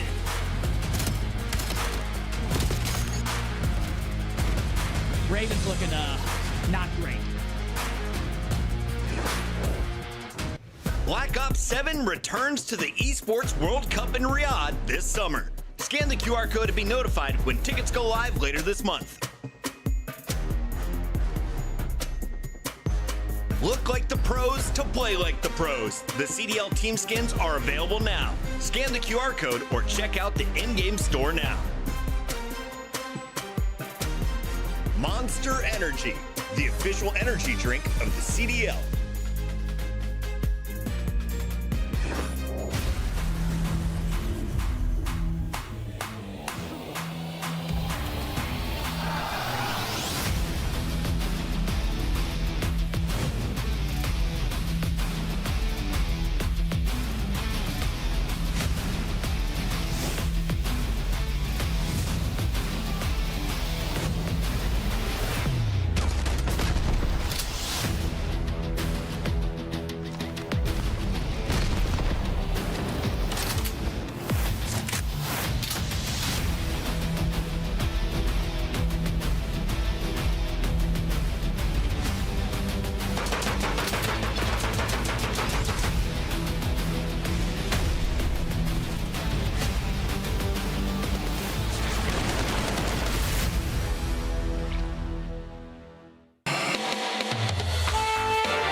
Hyping this up, right? It's the 4th matchup. We've seen you guys constantly in grand finals.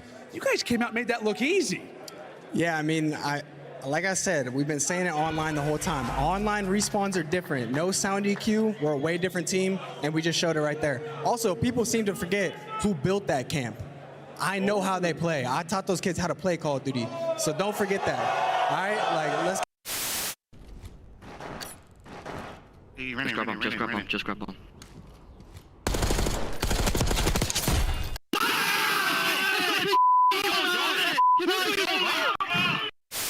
There's the check.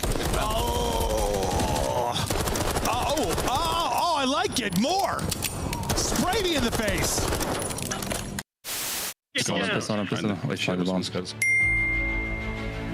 We're playing the bomb. Oh my God. God, ball, come on, give it to me. Bomb is armed. No, I don't think it's behind you.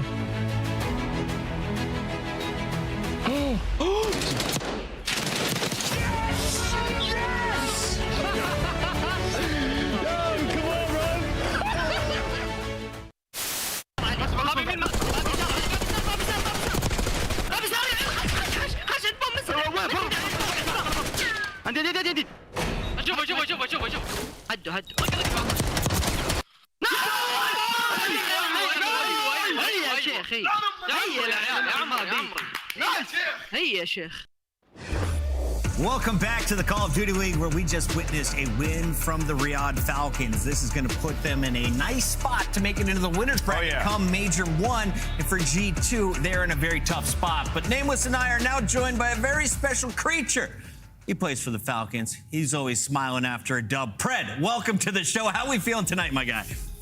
Feeling great, man. Feeling great. Got the dub, man. Gritty series. I'm proud of the boys, but we've been grinding. I'll be honest, you guys looked a little bit rough on opening day. After that, you guys have clearly been grinding as a squad. It's been about 2 months since the game has been out. Where did you feel that the team progressed most between the time we saw you last and now here in 2026? I just think that our ideas in the game and some of our philosophies are, we're applying them and it seems to be working. And I think our S&D is the biggest thing that we wanted to focus on because we feel like we have a pretty good respawn team, especially with like Colossus, Blackheart. We can have like 3 subs and just kind of run around and like with that new gun, like I don't know, kind of suits our playstyles. But so we just put our hard focus on S&D. I think that was our biggest like component that we wanted to focus on. It showed. Pred, congrats on the win today. You guys win 2 search and destroys and taking a game 5. That's huge. Today, it looked like your guys' teamwork was on another level. Something we haven't seen from you guys before.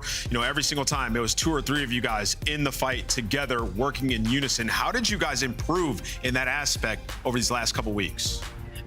Man, we've just been grinding so much, watching VOD, like just talking about the game, like just consistently like thinking of ideas, like stealing things that are good from other teams. Like we've just been honestly grinding. Like that's the best way to put it. Like I think we all really enjoy the game. Like the game's so fun. I don't know how it is for a viewing experience, but personally, like me individually and our team, like we just love playing the game. Like the game's just fun. We can't wait to get on. So like we're just enjoying the game. Wow, that photo is awful. What is that photo? You look good. We're gonna update that. Well, look at me here, then look at that photo. Speaking of major number 1, we are just 3 weeks away from heading down to Texas. What are your personal expectations and goals for this squad as we head into Dallas?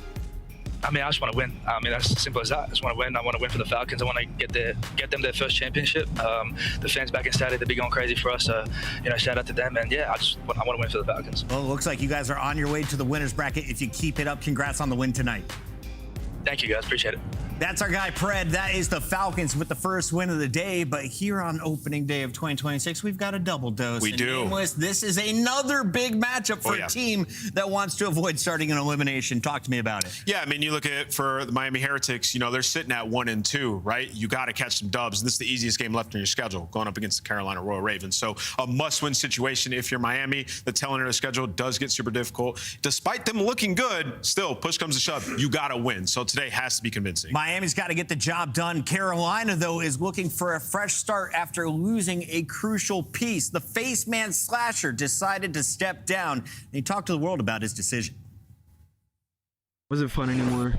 I feel like the way I approach practice and everything is very serious. Like, obviously want to have fun too, but I'm way more serious with it than a lot of the new age kids and stuff. And it just felt like we were it felt to me like a waste of time. Like we weren't getting better. We're just playing to play, where I want to like get better. Like I want to, go hard every day. And I was just like, what's the point of continuing till Major 1 if I'm not like enjoying it,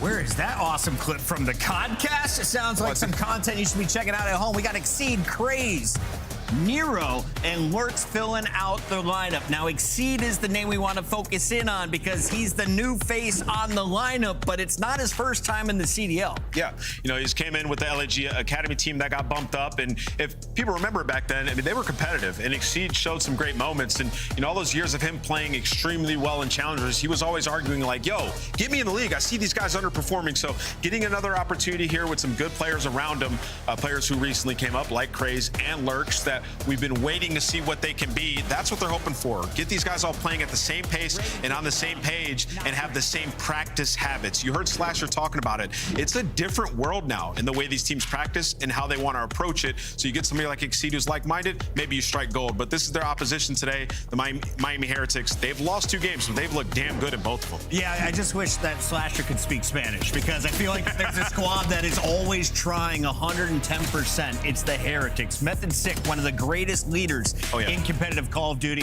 has put together a number of fantastic rosters. Rancor and Super, both in the battle for Rookie of the Year. That title goes to Rancor.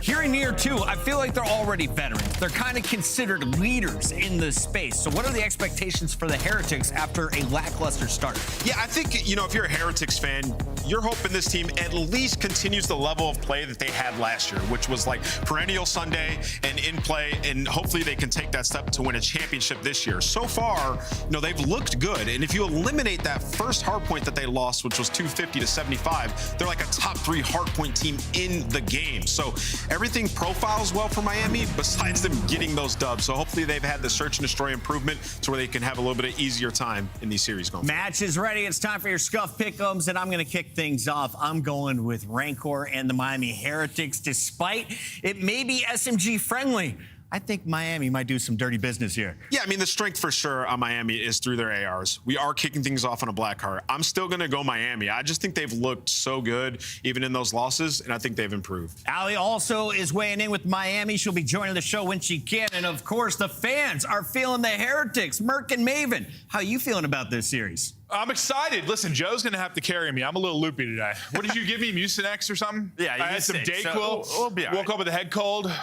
I believe in you today. I couldn't remember the names of the guns earlier. I was trying to think of them. But no, this is a matchup for two teams that, listen, they really need to win. Heretics, we've casted. They go to game 5 every single time. We're looking for them to turn a corner with a new young player, see what they can get with Trakes.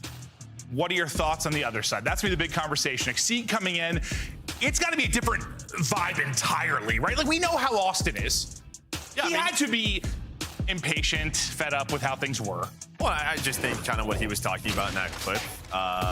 He was having fun, bro. Yeah, he was like probably being hard on the guys, and these guys, due to the league, a little bit younger. Maybe vibes are a little bit more, maybe more positive on that side. Yeah, I mean, a lot of love for Austin Slasher. One of the great competitors we've ever had. He wanted to win more than you don't have to be nice to win. 100%. But maybe it's a team that needed a change of a vibe. We'll see what Exceed can do, because he's got to be just happy to be here. For Heretics, and we have seen extreme highs with this squad, these incredible moments, and then we've seen some really, really bad lows. Thankfully for them, Scar Hardpoint not in the rotation, which has been a pain point for them. Now with Blackheart, though, back in the game, thank God. Thoughts on this map? They found it. Yeah. I mean, lost, but now it is very found. straight up. About as fundamental hardpoint as you are going to get. You're going to have some, it's all about the rotations. You're flipping the map between each hills, and you want the close spawns. You're going to try to spawn them out. As basic as it gets, but fun. A great time. Yeah, this is early when we first started playing the game, when I told you that having like the auto wall jump on, this is the map that would send me off the edge all the time. Yeah, no, that happens. Yeah, that happens. This map was very frustrating to me when I first dropped.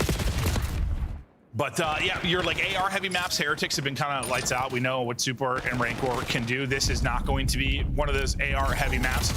But with another sub now in the rotation, I mean, we always kind of like when there's like a 3-gun meta when possible. Usually I feel like it's a kind of a second AR that's in the mix. But what do you think about second sub right now? No, I think it's pretty sweet. Having this NPC as an option.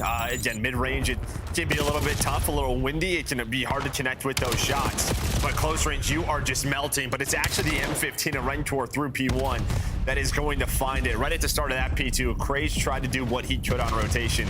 Just too many Heretics members. This is what we're talking about. You win that early battle, and you're going to have a clean first 35. Well, it actually kind of makes sense now. Like a gun like a Dravex, kind of your second like mid-range gun, because how the game changed in 2019. Longer aim assist like lanes, like subs can kind of get away with fights you couldn't back in the day, right? 100%. Yeah, and I mean, rate of fire, this is definitely faster than the Dravex. No, for sure. But a nice little lead here for Heretics. Only 7 points on the board for Ravens. Trakes tucked away. Looking to play spoiler here as the new hardpoint pops. We'll see what the timing's going to be like.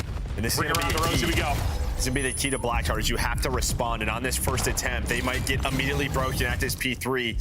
And now this could get ugly quickly on this map if this turns into a 50-point Miami hold. Well, talk to me. Like, usually a lot of times in the past like 7 years, when we have smaller maps that are like short rotations, you get hit a lot. They're typically hard to chain hard points together. They really are back and forth, like even score lines. What makes this one a little different? Spawns make sense. Spawns good. That's what I wanted you to say. Spawns make sense. In the past, on some of those smaller ones, I don't know, we had squad spawns. It's easier for spawns to get wonky when it's small, I feel like. Yeah, like you would have a spawn where number 6 is and a spawn where number 2 is on some of our previous titles. It's just that, you are spawning across. That's crazy. So when spawns work well. No, it does make sense. It happens. But it being 3 lanes, spawns making sense. It's just the way it is. But I mean, Carolina, they did get a break right back. So it's still around a 50-point lead, but it could have been way worse for Ravens. Well, typically when it's one of these where you can get some solid holes and change, it's about those big breaks. That's what's going to keep you in the game. But it's Super with the sub out, double positive right now, looking to fry. They had the early rotation off getting broke, and now they're looking to soak up some time, up over the 100-point mark and feeling good. Metal's leading the lobby right now on 12, but Super still finding openings. The entire feed is white. Heretics are eating, and look how far out you are spawning if you are Ravens. This is just ultimate control. And that's what you wanted. You want them to spawn on diagonal of the hill, because now they have to make a decision. Do we go all the way through towards wall run? Do we hit the front of the hill? And now 25 seconds. They're just going to go for it one more time. It looks like they are going to find it, but Rancor again with the M15. been a multi-kill machine so far on the map. Has the help. It's 2 for Trakes. That is going to be 4 dead, and now they're going to try to flip them. There was literally one spot that could spawn because every other spot on the map had Heretics member blocking it. But yeah, they'll see if they can get the flip, and they can. New hard point about to pop, and yeah, the ugly maybe getting uglier. And that's the thing, dude. Like, a map like this, when things just are, you just have to be able to respond, slow down, win a rotation, then win that first fight to give yourself a little bit of cushion. They just have never had that. And then you look up, you're down 100, you go one more time because you need the 25 seconds, and boom, they flip the map. And, you know, we talked a little bit about the pressure on Metals. You know, you lose Real. Metals was a bit inconsistent the past couple of years, right? Like, he had his pop-off moments, but not really a consistent Slayer. Feels like on a map like this, with his play style, he's going to need to be strong for them. Oh, 100%. And I mean, so far from what we've seen from Super, he's been running that third sub. He's been fantastic. 13-7 with that MP7. But yeah, I mean, even last year, like as inconsistent as he was, when he was like around a 1 or more, they were winning. Oh, 100%. Easily. 100%. Easily. 100%. Yeah, no, he has had those games where you might lose him a map because he had like a 0.5. But no, but towards the end of the year, they become less and less. He was more and more consistent, and excited to see what he's going to bring this year as he gets close to approaching that 20 kill mark. 100-point advantage, still good for Heretics. Back to mid-map we go. Lurks looking to open things up with Craze. Nice little snap. And I mean, listen, this is a map where you can have those big comebacks, right? We saw it in the preseason tournaments with like Optic and Gentlemates where, yeah, you start to win a couple of these rotations in a row and boom, that's 100 points your way. So Ravens not out of this one yet, but Miami, they dominated throughout that first set. Are you surprised to see a player like Nero on a map like this struggling? Like, I know it's like well, more structured, like running the only AR, yeah. And they haven't had spawns. Yeah. Like maybe once. I don't think they've had it at all. So yeah, so that's tough. Okay. That is very difficult. Thank you for answering my question, but Miami has enjoyed an 80 to 100-point lead throughout this. They've been ahead on rotation. They are frying. Let's go to a listen-in with Heretics. Un tiro larga. Estaba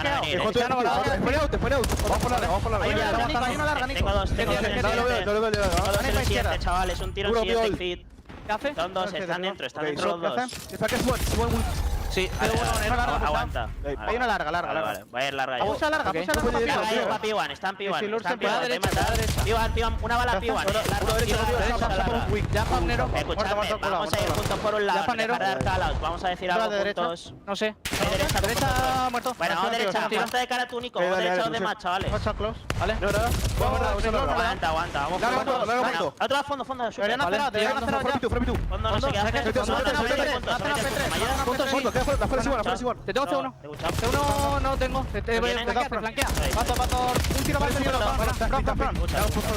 Son dos. Vamos siguiente. Parece que tengan racha. Te tengo front de ti ahora. Vale, tienes muerto. Submarino, van izquierda. Quédate con la cara. Ahí nos tienen submarino. Larga conmigo. Ahora izquierda. Izquierda no veo. larga. Tengo yo amarillo. Vale, meto el fondo. ¿Es larga? Sí. Yo tengo larga. Ahí ya me meto el porro. Necesito ayuda larga. Ha salido amarillo, no vale. Amarillo. Amarillo, otro más.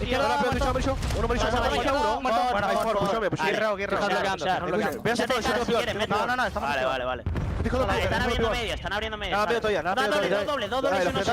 Vale, la izquierda, de la escalera. Tomás, Jampa, muertos. Vale, te escucha. ¿Ahí es front? Ahí es amarillo. Vienen de cara, son 3 de cara. Una bala a la derecha. Otro más. Aguanta, super abajo.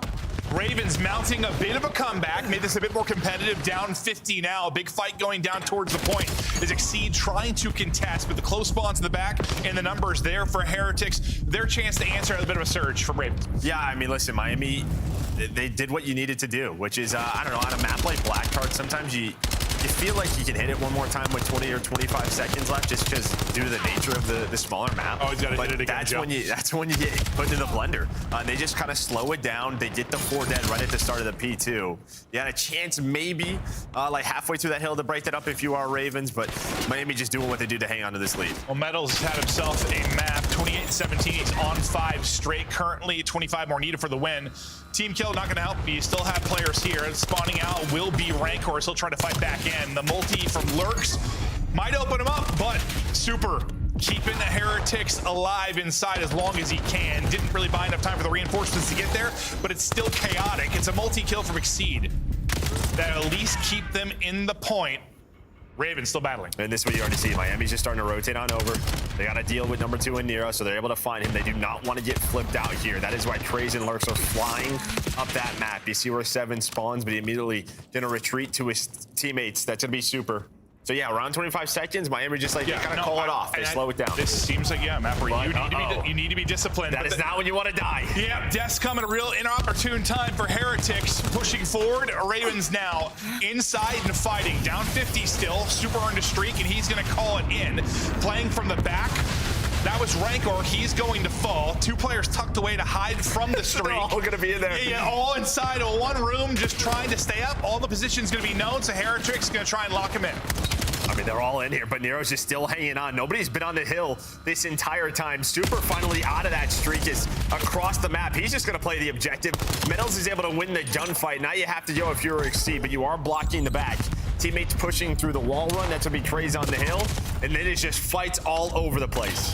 17 still needed for the dub for Heretics. Ravens trying to make this as messy as they can. Still holding from the point, but simply too many Heretics players there will bust on through. With 10 seconds left, Heretics can't win it here. We're going to get back to mid-map. Ravens are going to need something miraculous, but you know what? We saw a bunch of wackiness in the first series. Why not some more chaos here? Yeah, I mean, it's possible. P1 is not, it's not the easiest break. I mean, no hill really is on this map, but it's not only this, they would also have to win rotation, so they can't win it here. So Miami going to take their time. I think with Metals and Trake's position, especially behind those gunfights, that's going to be 3 dead, make it all 4. Heretics close it out. They led pretty much the entire map, even honestly when we were getting a little more into it. And Ravens started to mount it back. The closest they got was about 50 or so, right? Like, still had work to do. They needed to win another rotation or 2, chain something together to get it done. Did you like the turnaround you at least saw from Ravens, kind of from the midpoint on? Yeah, no, I did. It was just a little bit too late. Down 100, and they lost like every rotation on that first set, but it felt like they got going a little bit more throughout that What do we usually say? Probably don't go down 100 to start our point. Yeah, it normally helps. That's the saying, actually. And don't give up a hellstorm. So because honestly, if that hellstorm doesn't make it messy, you have a chance if you're Ravens. Yeah, no, I was trying to keep an eye on the streaks. I didn't realize he actually earned it. I saw 5 or 6 bounce up for the Heretics players a few times, but yeah, that one streak funnels all in. They're able to get the break, or at least keep it a mess and then get it done. Metals, we were highlighting throughout a map that you imagine he's going to be able to feast. He does. Puts up 40 kills, or sorry, 37 kills, 4,000 damage. Great map out of him. 30 non-traded. If Metals is going to have numbers like that, I'm going to go ahead and guess you probably won the map. Well, what's crazy is you're like, dude, have we seen a Dravic on this map? Because it's been all NPC. Yeah, I was like, I think it's just Metals. And maybe someone else should have matched that, because this guy was obviously winning a lot of these gunfights. No, he was. It was like NPC, and then you saw a little bit of Dravic out of him, but he was putting the work in. We'll check out some of the highlights. Now, you got to think, these 2 teams are in similar situations in that they have a new player this year, but very different in the sense, like Heretics, they had to change to start the year. They had the break to work on things. Whereas the Ravens, like you had what, a week? Maybe 2. Maybe 2 to try and work Exceed into this. So yeah, you have like that honeymoon, sure, but you just have to think Heretics looked like a threat before the break. They were one of the teams that I thought probably had the most room to improve over the break. Well, yeah, that's just it. It's like you saw sort of what we saw last year. Like they were behind, though. Like, remember, we talked about how much we talked about them being behind because of Trake's getting here. Yeah, but you saw like the individual talent coming through, right? So that just sort of tells you, more time they're going to put it all together. And they're, no, honestly, they're going to be a big competitor. If you had to pick a single team that probably could improve the most over the break, it would have been them. One of them, for sure. Yeah, they'd be up there just because. How much did we talk about, like the couple of days difference or week difference in scrims that it might have mattered for them not having Trakes here with whatever the visa issues to get them over here to start? But Heretics, listen, this might not be the most impressive win. This is a series that you absolutely should win. I think if they are playing to the form we know they can, this could be a 3-0 for them. We just don't know if they've reached that pinnacle yet. This is a team that surprised us last year, honestly. I mean, I didn't think they were going to get basically top 3, top 4 every single event, and they did. So they've become a staple of this. They're here to stay, and impressive map 1.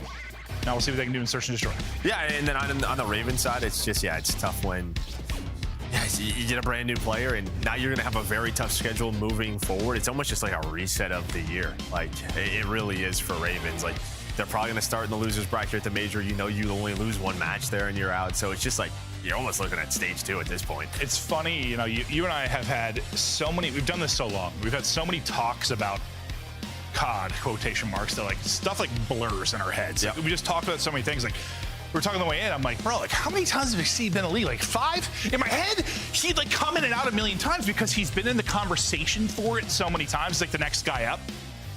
It just really just happened the once outside of it being a sub. So I'm excited to see him get his due. I remember like a couple years back, the tweets going around. I think he was like frustrated, like, why haven't I got my shot? Yeah. We know what he's been able to do in challengers. It's just tough. He just seems like he's one of those players right now. It's just you're coming into a broken team, a broken system.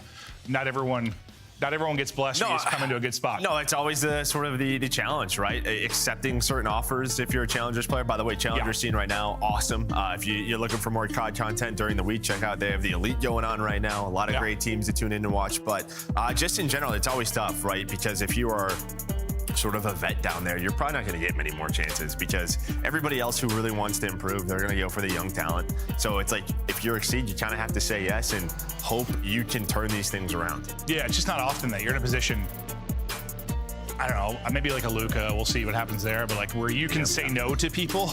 Yeah. Because the word of mouth is so big. A lot of people just have to take their shot wherever you come in and see. Yeah, and hopefully you can turn this ship around and sort of like, I don't know, create your foundation there. Like, all right, this is going to be my home now. Like, if I can get us into the top 8, if I can qualify us for champs, like, I doubt I won't be here next year. So that's what you just have to try to do. It's just difficult because you're not coming into the prettiest situation. No, I don't think we have many expectations today for them, but let's see how it looks over the course of the next month and see if those improvements are there. And even if Exceed maybe doesn't have the craziest numbers, does he make some of the guys around him play a little bit better? We'll see what that'll be. But even though it felt like more of a blowout than it ended up being, 50-point scoreline's not crazy. Heretics were in control of that entire map. We'll see how that bodes in the search and destroy. And this is a map that Heretics, they love to get to. Yeah, and they love the middle of the map. And right through round one, Trace just goes right through. Nero is watching it, so you have so much information B-side. You kind of know this is an A hit. But Exceed just all by himself, end up getting blooded. Feels like you want to hit that with someone else. Trace, he's going to back down up, just trying to play his life. Yeah, I like that. You did your job. You got your one. You can guarantee another one-on-one fight, sure, but just kind of holding for information right now as his teammates will get the bomb planted. They've got all of A control. Now the 3 members of Ravens are going to try and fight on through.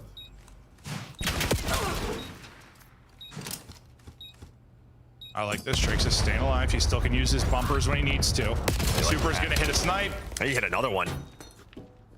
Did he hit 2? I think he ends up hitting 2 to close that round out. And what's so tough is like, you don't really ever have information. So I think like you could have had a trade through middle cut. I think it was Craze on the bomb, but he doesn't leave the bomb because you don't know which site they're at. You only have info on Trake's top middle. They could be at either site still. So the 2 players who are Dojo, they just kind of wait there. What ends up happening is like you don't ever get a trade opportunity on Trakes. No information is found, and then it's a 4-on-3 bomb is planted. Well, we've talked about many times, Search and Destroy is a game of information. Really what it is first and foremost. Then you need the gunny and the execution. Flawless round out of Heretics, 2 for Trakes, 2 for Super. They'll sweep the board. It's a quick hit for Ravens over towards B. Low man defensively for now is going to be Trakes. He got the blood in the last round, maybe the guy to do it here. He might be getting one weight out of his socks, though. I'm not sure how the smoke looked from his POV. Yeah, I mean, you had Metals get naded and some shots in through the middle of the map. Bomb planted, plus you hit the first blood. Yeah, I think he got a couple bullets into him and connected on the nade. Super, though, hits another snipe. Exceed. No, he was there. Can't finish the kill. He's going to get caught. Probably needed one more bullet. Then Craze doesn't have the angle to follow it up. 27 HP. Getting away, though. Staying up. Need some help now from Nero. Yeah, no, you just kind of waiting. Craze is going to try to make a play. He's going to wrap all the way through. Well, this might be it. But Super's going to have to hit this shot. He's got the sniper, but they win both gunfights, and they're on the bomb. Heretics somehow pull that off. Well, I think it comes down to Super hit that first snipe. And then who was it needed one bullet? I mean, he got 4 or 5, maybe a wall bang into Super. Well, and how is that so clean? Like, Metals just is on the bomb, so I don't know. Nero must have got caught checking bomb as well. Normally, that is not a clean kill, right? You just sort of shoulder the other that. POV. I don't know if he's got just smoke. Other side of the bat, he must have. Because Metals, he gets the kill and then he's right on the bomb. He just feels like time-wise, Nero just needs to lose that one. Nero can just get some damage and back off type thing? Yeah, or just shoulder it. Yeah. I mean, we know with Omni Move, shouldering is quite good. Demonic. 2-0 now to Heretics, and it's going to be a meet and greet over at B. And well, Craze is doing the greeting. He got the blood in the last round behind the nade. Here is going to get 2 as well. Okay, well, at least it led to Rentor is weak. At least it led to a team kill. Yeah. I thought maybe a little overzealous there. For I didn't even think he shot a bullet. Super going to have to do it all now.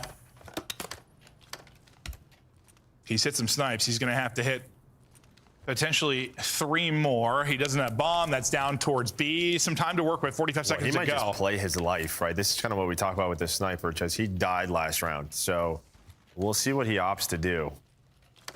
In terms of the snipe, it may not be in the game for Miami if he does die, but we shall see. Found another weapon to work with.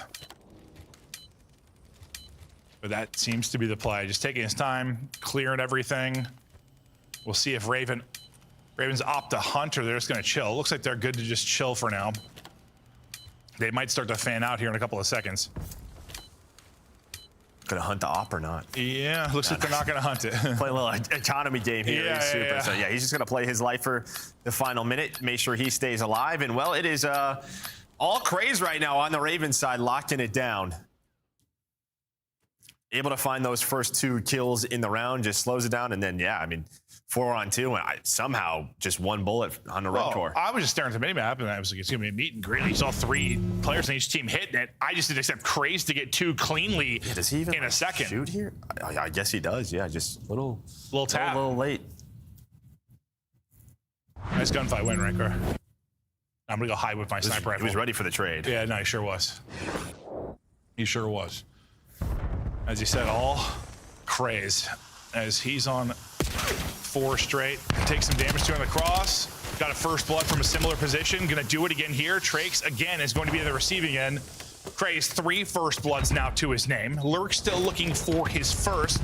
Craze putting the squad on his back. Bomb is planted. Ravens holding. I mean, just had this round. A little deja vu. This time, though, you're not as pushed up if you are Ravens. So you're playing from your side of the map, playing from the hut, able to find the first. 4-on-2 now you have the numbers. You're gonna hunt down Super. Much cleaner post plant out of Ravens, and all tied up. Beautifully done. Craze all smiles. He's been vibing in the early round.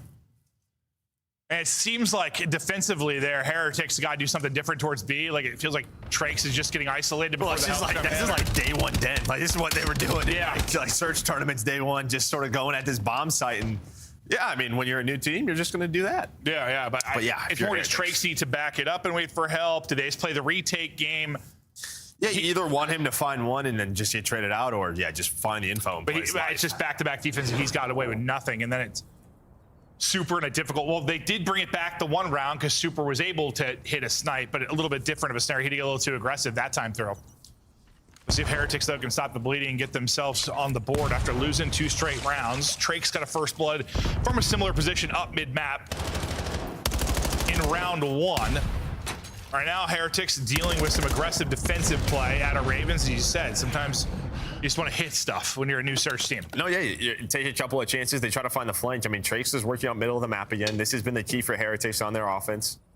Just making sure they have someone near this part of the map. But Exceed's going to hit 2 great shots from him with the snipe. It's his turn. He hits the 3rd as well. Exceed, welcome back, brother. Maybe he's getting an ace if Craze doesn't get 1, but no. Insane there from Exceed. 3 snipes hit. Super lost his. And now let's see it from his POV. Easy one there to hit, but he gets 3. Nice little flick there on the first. And lines it up at the centering there to pick off Super's head. And that's a quick one, too. Ding, ding, ding. Night.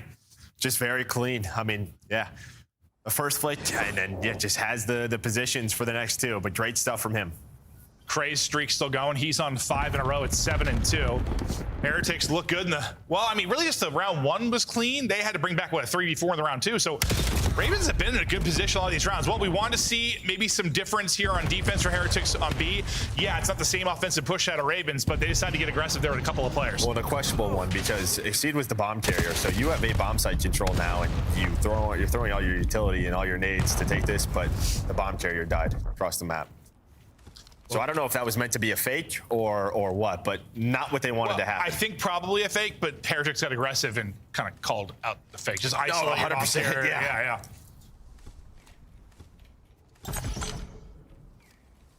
They are able to recoup bomb, but down a man. Craze found a lot of success from this spot of the map, just trying to clear things out. We'll take the plant.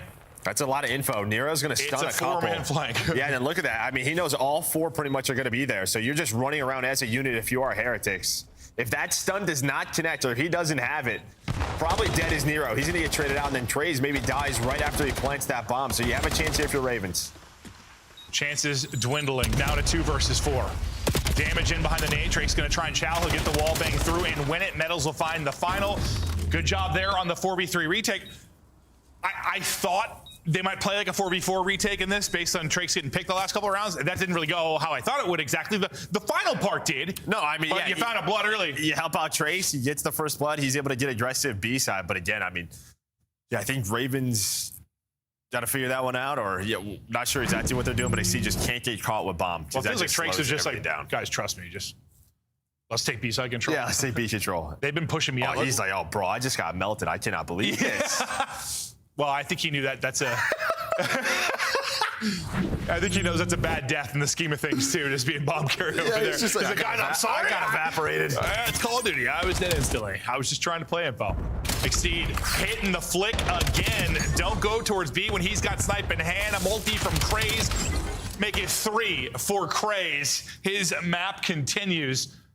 Well, seems like whatever round, Exceed hits a snipe and Craze gets killed, they win. So, well, I was going to say, on the one side for Ravens, as soon as they saw like Super was going B side with the snipe, they just kept throwing. Craze was just running through smokes. We have not seen a smoke out of Miami where Exceed is playing whatsoever. They're just giving him free shots and he's not missing.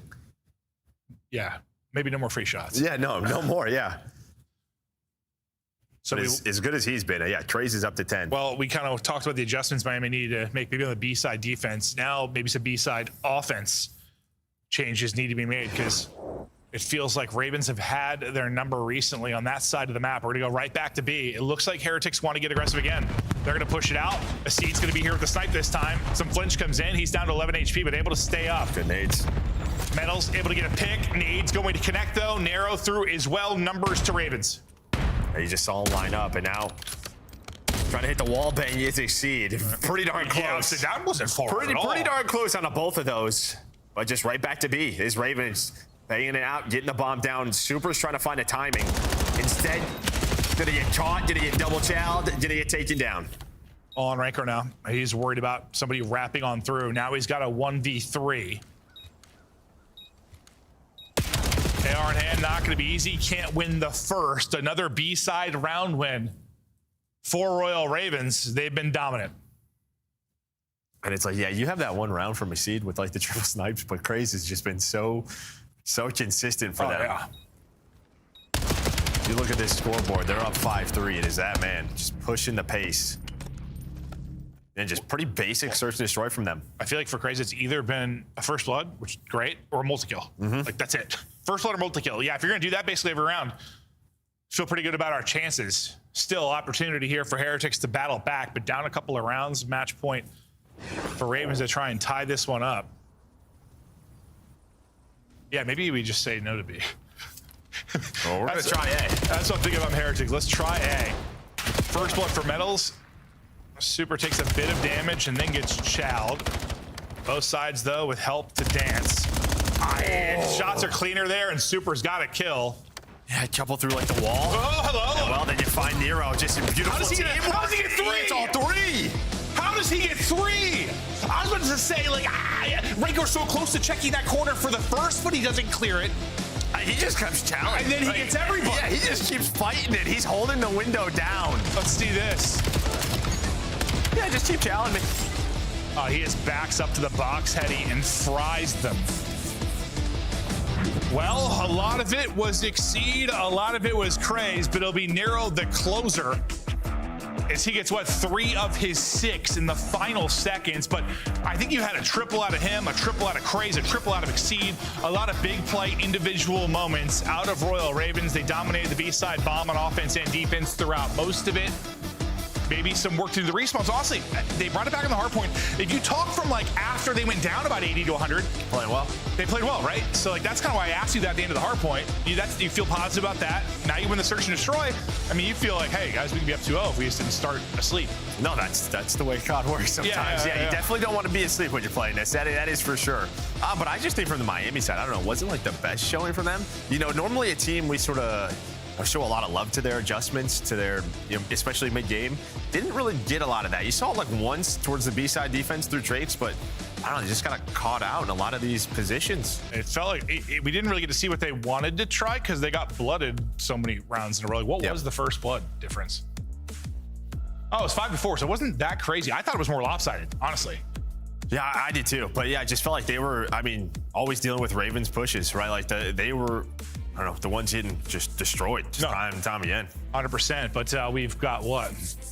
A Scar overload that'll be coming up next as we keep it in the mix. I don't know, impressive little showing there in Search and Destroy from Royal Ravens. I think I feel the same way, a little disappointed maybe what we saw out of Miami, but regardless, it's a Carolina win. We'll see if they can continue going in the series. For now, though, we head to a Map 2 break. We'll be back afterwards with the Overload.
Do you agree with Smokes not being in respawn? I do personally, yeah. You do personally? I do too. I think it would make the viewing experience worse. What did I just see on my screen?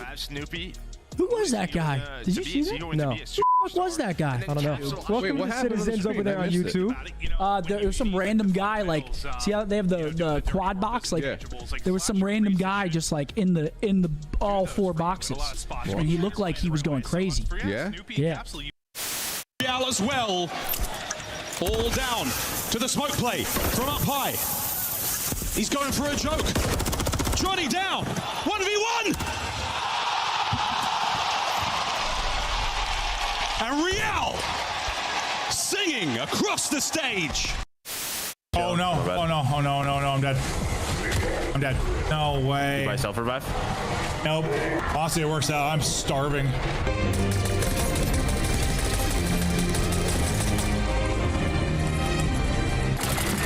Bristol calls these my old man ship.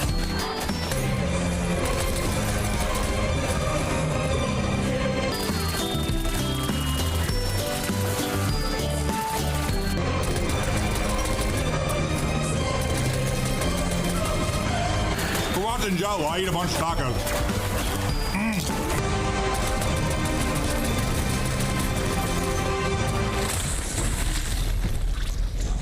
Did you win?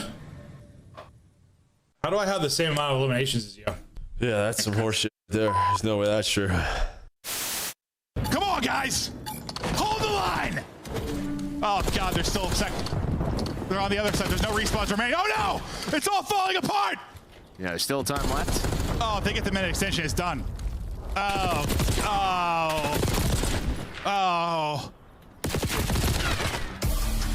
It's done. Well, you said it was the law. It is the law. No, this is literally, it's literally the law of control, bro. It is, man. It doesn't matter how. Scuff, official controller of the CDL. Monster Energy, the official energy drink of the CDL. Start the season strong with the 2026 Call of Duty League Pack. Grab yourself the CDL operator by scanning the QR code on screen or check it out in the Call of Duty store in-game now. Series tied up 1-1. We continue on. On one side, Heretics trying to prove they can be a team that can battle into the top 3 or 4 again this year. There's a lot of competition at the top, and it's going to be tricky to do. Carolina just showing we can make improvements now that old man Father Time is retired. Dude, he played for a long time. A long time.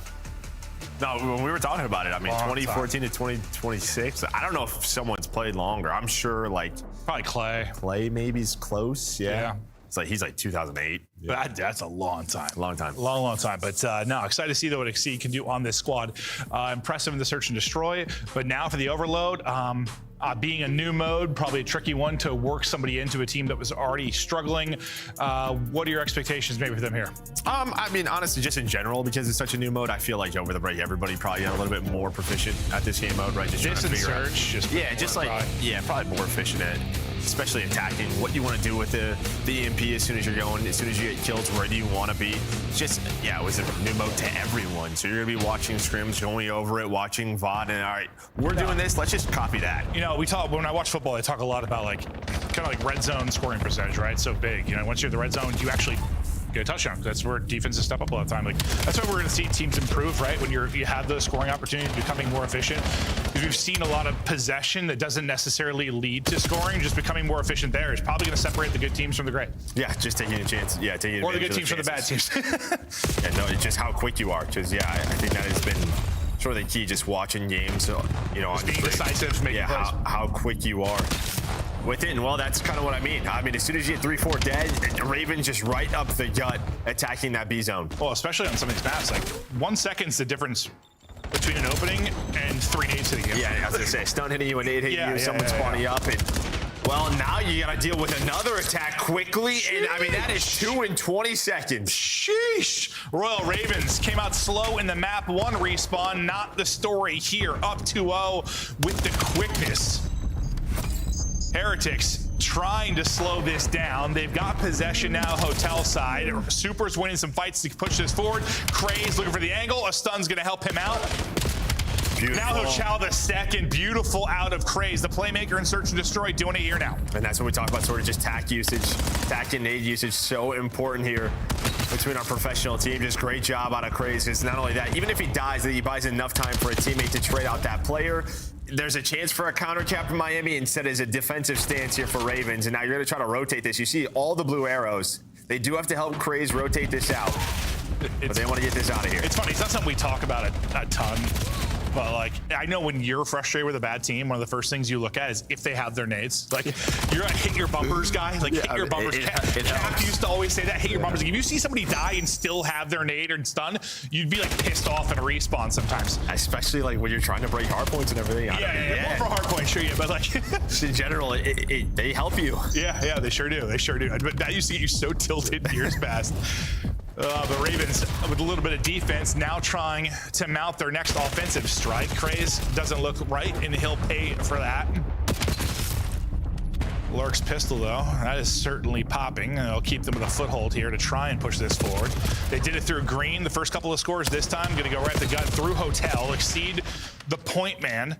Now it'll fall to Craze to try and find a timing on through. Can he get a kill for his ball carrier? Not going to happen. So Lurks, wisely, he's already backed it up. He's got trust in his teammates. Yeah, but I mean, this is the thing, right? As soon as you're spawning on this left side of the map, you could just possess the EMP and then quickly you are still stuck in your base. So just great job out of Ravens. He takes his time, does Lurks, waits for his teammates off spawn, and boom, we're able to score. Up 3-0 is Ravens.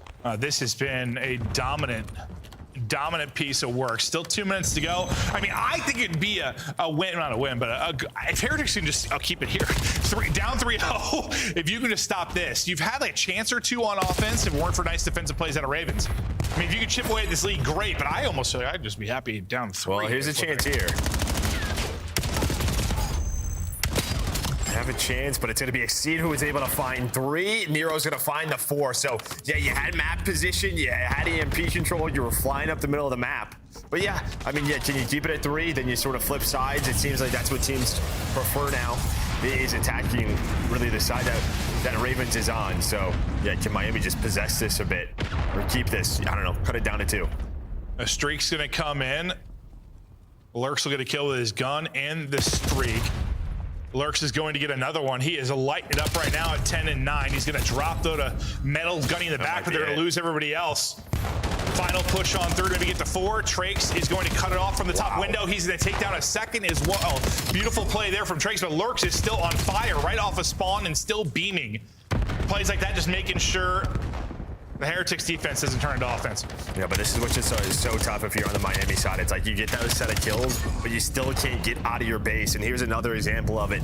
We saw it when Lurks was able to put that number 3 in. You're seeing it here again. Just you are stuck back there for so long. I would love to see a heat map and just like where the gunfights took place, because it's going to be basically all mid-map or the Heretics spawn. There's been like 2 times we've really been on the right side of the map. There's another chance for them now. They're able to find 3 dead.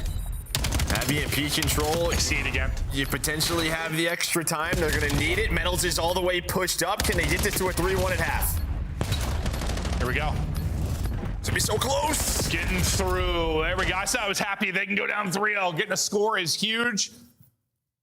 You still get dominated for really that entire half, but that could be the difference. Honestly, that 1 score could be the difference. Well, now you go to the different side. I'd be frustrated if that was Ravens, honestly. We played that perfectly. I mean, you use a streaky as well. Outside of the last, like, 30 seconds to a minute. But still, I mean, I think you got to feel good overall. You put the hammer down. Yeah, I mean, just quickly, you get back-to-back scores within 20 seconds. Just beautiful job, because it's not easy when it resets top side of the map near plane. That is where like a lot of time can get stalled out, but Nero is able to find 2, and then Lurks is already there right on ball respawn. They just fly. So just great teamwork out of Ravens. But then yeah, you use this streak. I don't know. You gave up another score. Miami, now you're on the preferred side. Let's see what they can do. Yeah, Nero, who really struggled in that map 1. Talking about him having an AR in hand at times. They rarely had rotation. It felt like uninvolved at times in the kill feed. Now 19 and 13, great half out of him from the strong side, but what will this side look like? A nice opening break out of Heretics. There's going to be immediate pressure here. Or is it? Because the ARs light it up. Ravens, it looked like a moment for Heretics, maybe for an opening, and then they get slammed. Yeah, Nero, who's having that great map, he's gonna find himself 2 more kills. And I think this is what you need to do if you are Ravens. What Miami really didn't do. When you're able to find kills on that side of the map, just get it over towards plane. And really just control it, possess it, waste their time. And that's exactly what you were doing. Now Crazy's gonna find a couple of kills and you can go on attack. Lurks 14 and 15, but he's had some great multi-kills. We'll see if he can tack another multi here. He'll do exactly that. He's moving.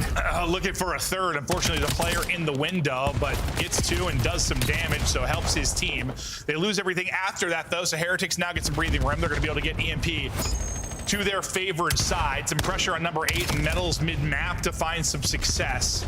They already lost 1 player, so now the flank is going to be open. They have to worry about that. It's Super that's going to pick it up. You're trying to get the MP4, but you still got 2 people back at your house. Well, I mean, Craze was just lurking the entire time Motel. He really didn't show up, but yeah, Lurks has been in your base. But yeah, Craze was just hoping they were going to rotate it back. Well, he had a free shot on the 1, so he was playing his life. And again, already 90 seconds off the clock, but now a chance here for Miami. Yeah, it feels like Miami just need to enjoy that brief period of control where they can try to rally. They just haven't had a moment like that at all. Like there's been... They have had 2 positive waves in a row just of kills. 1 sequence. And it feels like things might start to play out in their favor. There's a chance of rotating this through A. Here we go. Rentor's able to get through green. He finds the 1 kill, and that's all they need. That opens up that route. It's so funny how different their scores are. Like, Heretics is a last-ditch effort in the first half, and then that where you throw all your bodies away to get the score. Not going to be able to chain anything together. It's not going to be clean as maybe Ravens have enjoyed, but the fact is it's a score. You're just down 1, which I feel damn good about considering how this game's felt for the most part. Oh, 100%. It's been about 30 to 40 good seconds for Heretics. They're going to need a big defense here, and they did it again. Locking this down over towards A. Super's able to find 2. Just trying to play for the players off spawn. I feel like we're watching like U.S. soccer for the better part of 20 years, where we have 10% possession and we have a counterattack, we score a goal, maybe we win. Yeah, probably won't win though. This is the year, Joe. We're getting to a quarterfinal, I'm telling you. Yeah, maybe. Probably not. And just like the hopes of America will die with this team, Ravens get a score and Heretics in trouble, down 2 with 2 to go. That's exactly how it would go. You'd have some hope, and then maybe it would go away. God damn it, Ghana! It would go away. Some country we shouldn't lose to. It would go away. Yeah. But you're starting to shoot now is Miami. Great shots from Rentor on to Nero. Have EMP control. Still time to work with. But the nade's going to connect here from Ravens.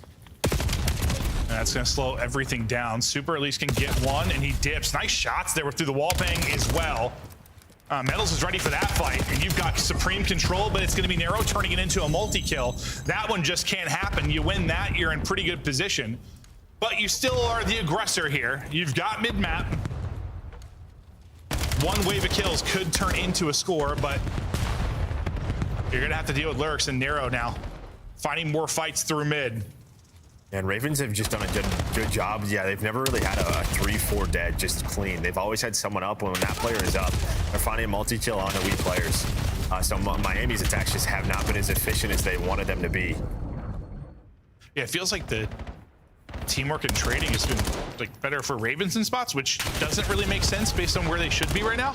No, true. Right? Like it feels like Exceed's kind of slotted in here pretty well. We expected Heretics to find some big improvements over the break. But it's a lot of these. They're kind of getting outplayed in the team game right now. It's a lot of these, just clutch multis. You get another one if you are Ravens. You get map control, but Crazy able to connect on the two, and now it just slows down this push. It usually happens because comms are good and teammates are in the right position, right? That lead to those plays. But here we go. As you said, chance for the push. Ranker gets 2. That's funneling through for the score. 40 seconds to go, plus any overtime time if they're able to grab the rock. Some nice kills from Ravens, though, to maybe give them some map position. Those are massive. I mean, that is where you want to be if you're Miami, just to find 1 or 2 and slow this down so they don't get mid-map position. You would have had it right back if you were Miami, but massive gunfight wins on the Ravens side. This is going to be tough now for Heretics. Yeah, it got so much harder. I mean, you win a couple of fights, and now suddenly you have someone able to take a route and get into your flank. They're just going to run it away. Yeah, exactly. Grab that thing, run it as far away as possible. Make a cup of tea. Ravens close it out 4-3 in a wild and frantic overload. Miami had some chances, but honestly, almost like the map 1 like felt like more than a 50-point win. This one felt like more than a 4-3 win, just due to time of possession and the capitalizing that Royal Ravens were able to do. It felt like it was just these you blink and you miss it type moments where Heretics were able to score. Well, I just think it felt discombobulated. I don't know what. Oh, the first side was just cleaner for Ravens when they. It was just 3-4 dead. But then the second side they weren't able to do that at all. We didn't see really any just clean control like we saw Ravens have. No, like they would get their first set of kills, but the second set just never happened. They never got their setup. Yeah. I'll take a look and see if the stats tell us anything. Nero, not the best map 1, but a big respawn here in the map 3, so lead the way in damage. But honestly, just a pretty well-rounded effort. The slang maybe, well, I was gonna say not as offside as I expected based on like the map control, but the scoreline was just 1. We have an accuracy stat now. I just noticed that for the first time. I may have had it all year, I don't know. What did you learn? I don't know, Seed had a 38%, everybody else was right around 30%. It was cool to look. It's like a stat I remember like caring about in Halo. Well, it's just not like, so much in this game. Well, you pre-fire and stuff, it really doesn't matter. Yeah, but it was just cool. I didn't ever seen it on the scoreboard. I might have blacked out. Yeah, no, probably that's exactly what happened, Joe. The holidays happened. Royal Ravens, though, big when they need to. Chaining off that stellar search and destroy, they'll take the 2-1 edge. And I mean, it's one of those things. You come in here and get a series win with your first, Exceed, just positive vibes. You know, heard things were going pretty well in scrims for them. Yeah, based on like what we heard from Ant, he talked to Craze. It sounded like their pace just felt more comfortable, a little bit more improved, and I think it showed right there just how quick they were with the device, especially on that first half. I can imagine there's like, this isn't a dig at Austin or Slasher whatsoever, but there's probably a different type of pressure that comes with playing with someone like that that's won it all, seen it all, veteran type player. Like now you just don't have that pressure at all. Yeah. And I'm not saying it's even anything he did, just that comes with it. I think for some of these younger players, like coming into the league like a Craze, like a Lurks. Yeah, 100%. I mean, there's positives to playing with like a veteran too, like, but I feel like there's also some different pressures. No, I mean, I'm sure they're probably way more familiar with Exceed. Maybe some of them have played with Exceed. Yeah, true. It's just something that they're familiar with. No, 100%. They seem comfortable. Now we'll see if they can avoid going down 100 points to start a hard point, Joe, because we know that's important. The single biggest rule. Don't go down 100. Although we have seen some incredible comebacks this year already. There's been some amazing ones, but we'll see if they can put the foot on the gas a little bit more like they did in that map 3. But I mean, I just feel already, I know it's a handful of maps, but I like what I'm seeing out of Carolina. I do. Yeah, and I just think in general, just sort of parity across the league, like it's just going to be tough to find those 10 CDL points, to find these match wins. Like everybody's putting up a very good fight. So you're saying it's going to be as weird as the NFL? It might be. And you're going to have a Carolina team that's in second place this year. No, I'm kidding. The NFL's insane this year, though. No, you said parity. I'm like, it's crazy. Like I feel like the NBA finally got to a good bit of parodies like past couple of years. Them. The NFL like this year makes no sense. Well, you like.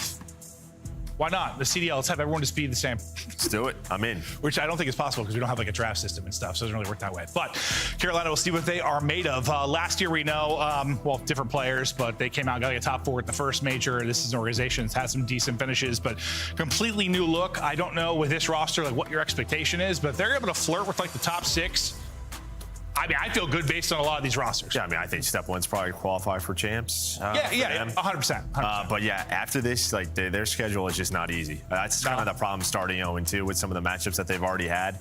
It's just a tough last 5 games. So this is one you need to win? I think so, yeah, being up to 100%. Well, if we know anything about Heretics, though, they're like the Rocker in that they love map 5s. All game 5s this year. So we'll see if we get more of that. I feel like we have a team or two every year that every single series, they like to go to a map 5. We call them the time tortures. We'll see if that'll be the case here as Heretics try to win both hard points to get it to a map 5. You call them I think it's the entertainers. No, okay, that's a better way to put it, Joe. I like that. Glass half full, glass half empty. You know, be positive. Bring your energy up. I'm on game 5s. One up. I like that. 60 degrees outside today. It's beautiful. We got some big playoff games this weekend. It's gonna be glorious. You just can't think straight right now. You're on another planet. I don't know what planet I'm on, honestly. Head colds, like, could not tell you what I'm talking about or what I'm doing. I just hope I don't say anything too stupid, but no, that's basically where I'm at. I can feel a bunch of like snot just in my brain right now. It's ready to come out. But we don't have a player in a seat. Exceed so excited on the map 2 and 3 when he's gonna go grab himself a Diet Coke or something. Monster. Yes, that makes more sense. Taking a look at the stats of Super and Nero so far. And honestly, the series stats look pretty good for Nero based on considering the map 1 at one point I looked he was like 7 and 20 or something like that. Yeah, I mean damage looks great here for Nero. Yeah. But yeah, Super considering it wasn't a great map 1, he stepped it up here in maps 2 and 3. All right. We continue on now to the map 4. Carolina, can you come out a bit stronger in the opening moments? For Heretics, yeah, you want to do exactly what we did in the map 1. Grab him by the neck, toss him on the ground, get up 100 early on. Exceed, though, trying to make sure it doesn't happen. Craze, who has been hot, he'll find one as well, and that's going to be all 4 dead. Some early control for Ravens. Better start. Yeah, I was just say, I just don't even know if they're going to be able to do what they did in map number 1 the way that Carolina is playing right now. But number 6 in Rentor spawns behind them, and I just don't think they're going to be ready for this. You had 3-4 dead, and well, there is just a free pinch there for Heretics. A little bit unlucky for the Ravens side, but it tends to happen. Especially when you have a central point, that is for sure. The fights will get back to mid, and Nero starting to be the hot hand. Can't get away with his life after the 2, and it's Super that'll chain together a couple. Nobody in the point for now. It's going to be about the rotation as we head to the top side of the map out towards Solar. It'll be Heretics that are going to be there first. Rankler, I'll get a kill in transition. And we'll see if they can hold on to this point. And this is a map we have just seen this AR duo just take over, and Rentor and Super just dominant on it. Well, Super, he's gonna lose that first gunfight, and there we go. So you find the first couple of kills as soon as that hill spot pops if you are Ravens. Rentor trying to do what he can to fight back, but a clean break here for Carolina.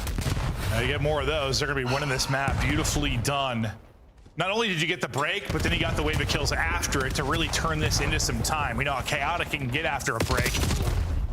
They slow it down. Next opportunity though for Heretics. Oh, it looks like it's an opportunity to eat the bullets from Nero. 4 in a row, give him 5 right before he drops. Nice sequence out of him. They'll fight for these final 10 or so seconds, but we'll focus on the rotation here momentarily. You see the new hard point popping on the minimap. Looking to get set up inside. Ravens can turn this one into time. Yeah, I love that play from Trace. Just find a corner, wait for them to start to rotate. He's able to find 2, so slow down this first push. He'll come up off spawn safe inside of this P3, forcing this Miami team to have to break. Metal's able to play his life, and now it's all about the teamwork, all about the slide. So far, 2 for 2. Trying to break this is Miami. Close spawn still here for Ravens. Exceed still dancing. Tagged up and traded, though. We'll see how long they can contest this or if they can hold down the break. Metals was massive in that map 1. Well, like 4K damage, 37 kills.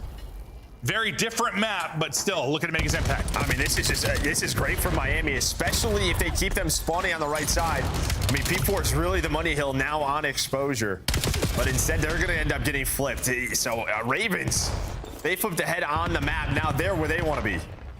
It's a big gunfight's upcoming now. As Heretics try to get through, Metals wins it on one side. That's going to turn some heads. Look at all the Euros just flying. Sprinting. Just sprinting. The kill on one side might be the opening then for Trakes to get through on the other. So far, very good for Miami. Last player here defensively will be Lurks on the rotation. First guy here. He's going to drop. Beautiful from Miami in transition. But there is pressure from the front instantly due to the fact they had to have the fights in transition. We'll see if they can hold. I mean, honestly, just both teams had chances there to really sort of chain that P3 time into this P4 rotation. Miami end up getting those back spawns, but fighting through the front is Carolina, and they're finding a bunch of kills. The pressure is on, and well, you get a clean break here for the Ravens. Yeah, it seems like Ravens like, let's just not let them get comfortable. You know? Yeah, no, that's what we saw in the overload. Yeah, Heretics got very comfortable in that map, number one. Since then, they haven't let them, they really let them the search. They seemed like discombobulated, kept them guessing, and like you said, the overload as well. Don't allow Heretics to slow it down and get to their spots. Keep it chaotic, keep it messy, keep them guessing. Our Ravens up now, next hard point, rearing and ready to go, and you've got a player on either side of it for Ravens. Trying to get back to full is Nero. His teammate's going to lose the fight on one side. Now it should be Nero's turn to re-engage, but the reinforcements are there. Opening time to Ravens. Yeah, really, when we get to this P5, it's all about top mid control. But honestly, props to Nero, because he gets pushed out from P4 to get to that elbow position, find that kill, lead to the break for his team. And again, keeping this sort of transition here for Miami pretty messy until these 35 seconds are left. No, I was literally about to talk about Heretics like set up for the next hard point, and I was like, wait, that's two Ravens players on either side of the Yeah, Nero just got through the middle of the map. Well, now their nades are connecting. They get right back to it. This 20 would put them up 50 points. It feels like Heretics are just going to war for every single second they're trying to earn. Granted, I mean, they're only down 30, 40 points. They're not in the horrible spot, but it has been gritty. Super, who's had a great series, but you saw the stats before this, struggling right now at 6-12. And that might be due to the nature of how this map is played. No, you weren't wrong. It feels like he's a guy when he gets to his spots, so tough to kill. That's when he goes on those big sprees, ends up getting streaks, but he hasn't been able to get there. He tries to go on a big route there to set up his team at this P1. But again, it just always feels like there's a number of Ravens in a spot to at least keep them off it. Well, into our second set of rotation. Heretics trying to slow it down, clean things up. Ravens looking to keep it messy and run away with this series. Up 2-1, up 40. Let's hear the comms now from Carolina. Zig. Zig, sorry. Zig in window. Zig in window. 2 PC. Nice shot. Gonna be a short. I'm hitting. I'm not additionated. How's gone? He's all long. Ace in E. Ring core. He's on time, weak. On time, one shot. Get out new, Delta. Top 3. Hold that. One shot, hold. Absolutely. He's top left the window, yeah. One shot. Dead. Nice shot. What's gonna be box? Top outer. I think there's two inner. All good. He's outside inner, I think. I'm nading time. I have a bench. Stay up. I'm going all the way around. Oh, he's outer. He's child outer. I'm waiting on for you. I got the kid on the bench. I got one on the bench. Metal top. I get try guy. Eagle top. Inner. Super one shot inner. Inner. They're deep. They're spawning there. He's close on me, Dad. They're spawning there. They're inner. Charlie, be cut. That's good shit. One shot. Top right. He's 1v1. I'm stunning it. He charged hard. I'm dead. 2. I didn't know fucking man. I think he pushed close inner. Yeah, good. Good job. Nade. I need it roll. Made it. Might be going there's that top inner. They're gonna be going there. I pulled on this time. Top right, on time and top right. Super one shot time. Yeah, he's recutting you. Nice good shit. They're gonna be new. Yep. One's gonna be up mid, guys. We're spawning it. I think we hit left. Deep left, Rancor's deep left. Out of the I'm a minute. Yeah, he's low. He's our low yellow. He went short. Heard you. He went the yellow. Spawn on the back. Yellow one shot. Yellow absolute, guys. Spawn on the back. They're gonna spawn. He's Jins. I spawned up front. I spawned up front. They're spawning in the back on you guys. Plat. Oh, he threw a detonate. Okay. Plat with the time. He went low. He's going low. Nice shit. Top window, tricks, one shot at a time. Yeah, he's low. Top window, one shot. I'm one shot. I'm one shot. I'll full set him. Back door. I'm detonating it. I go back door. They I have a trophy in half a second. Rancor's weak. Fuck. I have a trophy. There's one zig. Oh, you Logan. That's all you zig. Yeah. I spawned on you. Tell me yellow. Two back door. Two front guys. Two back door. One's weak. One more back door. Back door. Nice. I spawned in the back. Last guy. Pillar. He's low pillar. I'm just getting out. Okay. They're gonna spawn on you, P4. Logan shot. I'm on shot. I'm hitting from. He's dead. One more P4. I got spawned out. Both those guys spawned out. Both those guys spawned out. Yeah. Rancor's gonna be out long. I stunned it. They're running through solar. They're running through solar. Yep. The guy long back. The guy long back. No bullshit. Yeah, we should play time, Del. Yep. No, he's deep in the back. Super. I got one trick running off. Nice job. Hitting front. One shot. There's one to top. He's gonna go long. He's gonna go long. Go solar here. Someone go deep right, okay? I am. He might play deep right. I needed deep right. He's already deep right. I didn't have to finish. He's in my left. I pulled him in time, guys. I don't want top. Back forward. Nice shot. Stay alive here. Back to time. Super. Then nice. Wait, back. He's front side time. Yeah, be back on me. 25 seconds. 25 seconds. Metals. Heard you. I'm out now. Metals is deep tap. Nice, one more in the back. Nice, you guys should play that. This guy's a new on me. On time week. On all tricks. Tricks on all really weak. Laying down the stairs. Heard you. I have my friend. Break, sold, one shot. I'm backing up. They get the cut. I have your con. Get on you with. Heard you. Backing up. I'll back up. You're good. Okay. I like the comms at a Royal Ravens, but for Heretics, that was probably the first clean 4 dead.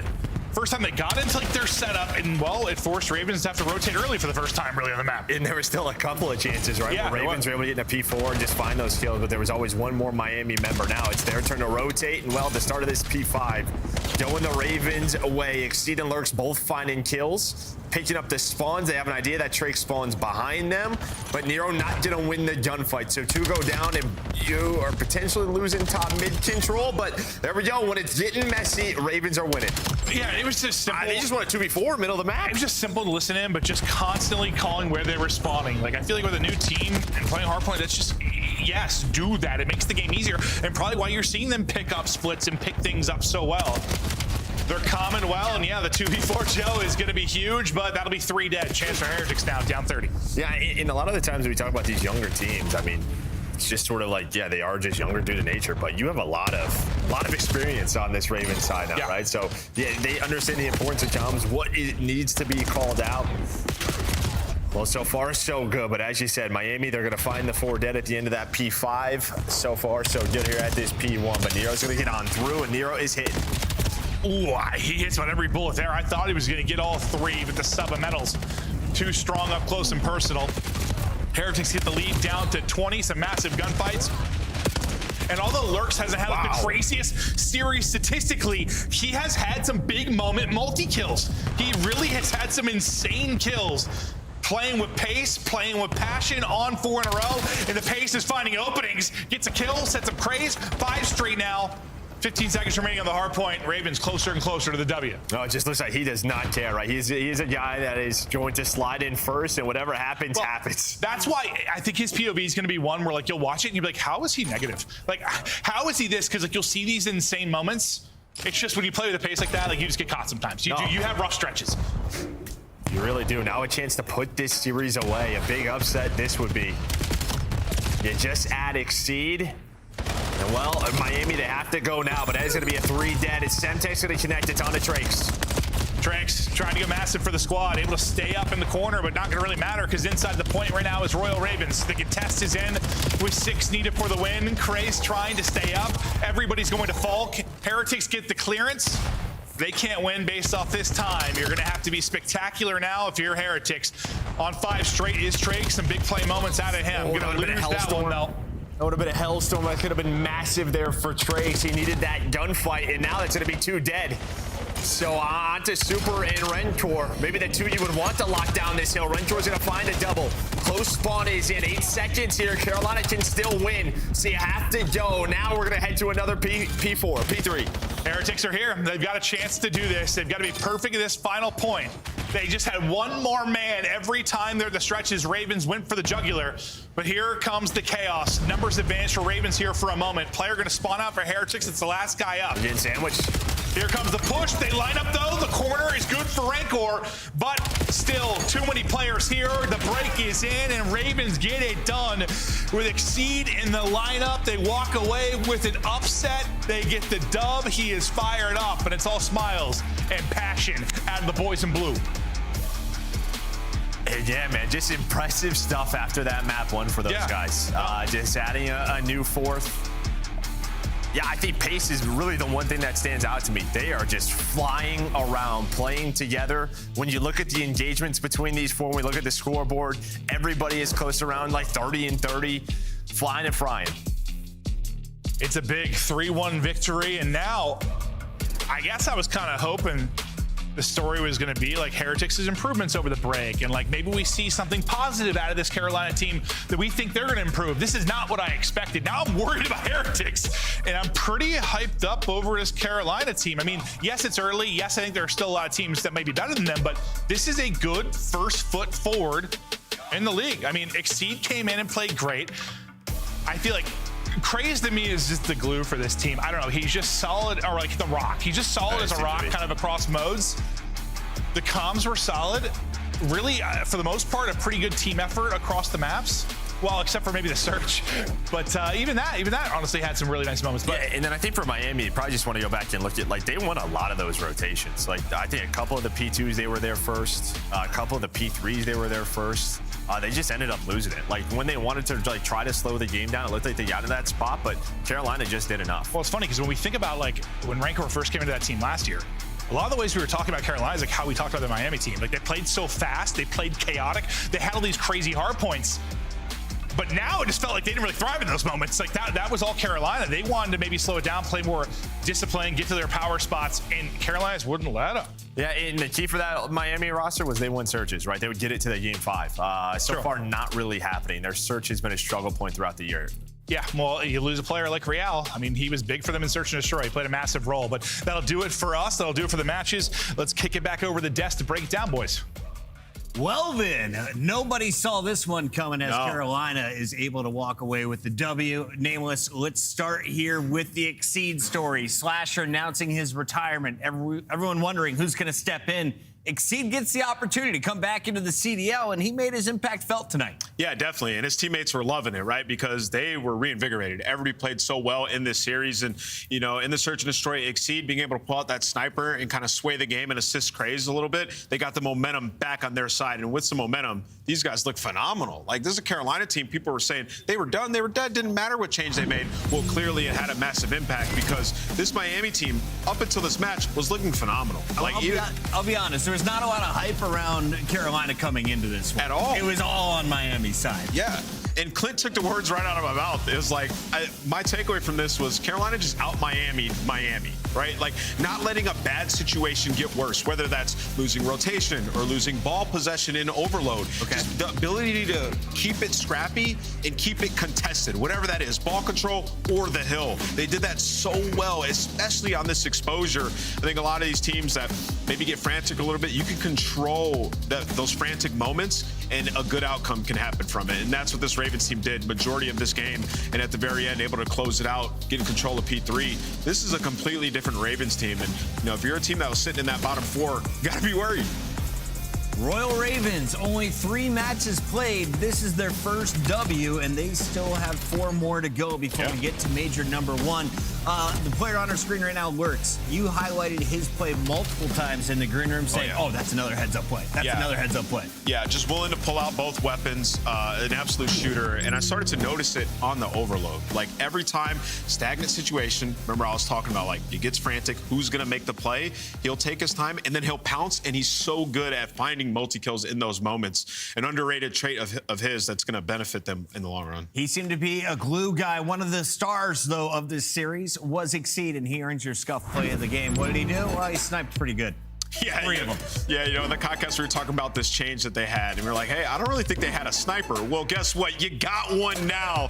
Finds two. And there was a shift in how Miami started to play the map after he did that with the sniper. It's like, okay, this is a legitimate threat. We have to approach this different. And then you got Nero. Can't forget about him. Nero's ability to find multi-kills. He just has that individual talent, man, where he can pop off and make a play like this at any moment. Yeah, and we've got him on the AR this season. Former SMG with the new crazy SMG with a high rate of fire. Do we see Nero ever flexing back that direction with maps like Blackheart in the mix? I mean, you might, honestly. Subs are getting better and better. And as the year goes on, maybe we get some Utopia thrown in the mix. You never know.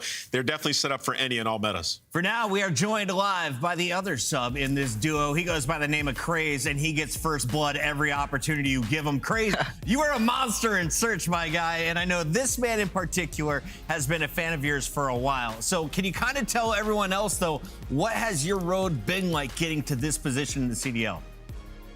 Well, I mean, you guys saw it first before the break. Man, we were some ass. Like, the practice wasn't going well.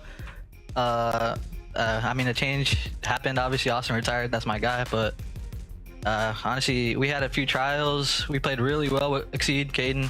He's been really good to play with. Really fun. I mean, our practice has been going really well lately, and I mean, we showed it. Craze, first of all, congrats on the win, man. You're playing so well out there, especially in the search, getting the momentum back. That's huge. But for you, coming into the league, first year as a pro, and you face adversity early on, right? Like your guys' leader and Slasher retires, and you have to make a change. What's that process been like, and how'd you guys come out on the other side looking so good?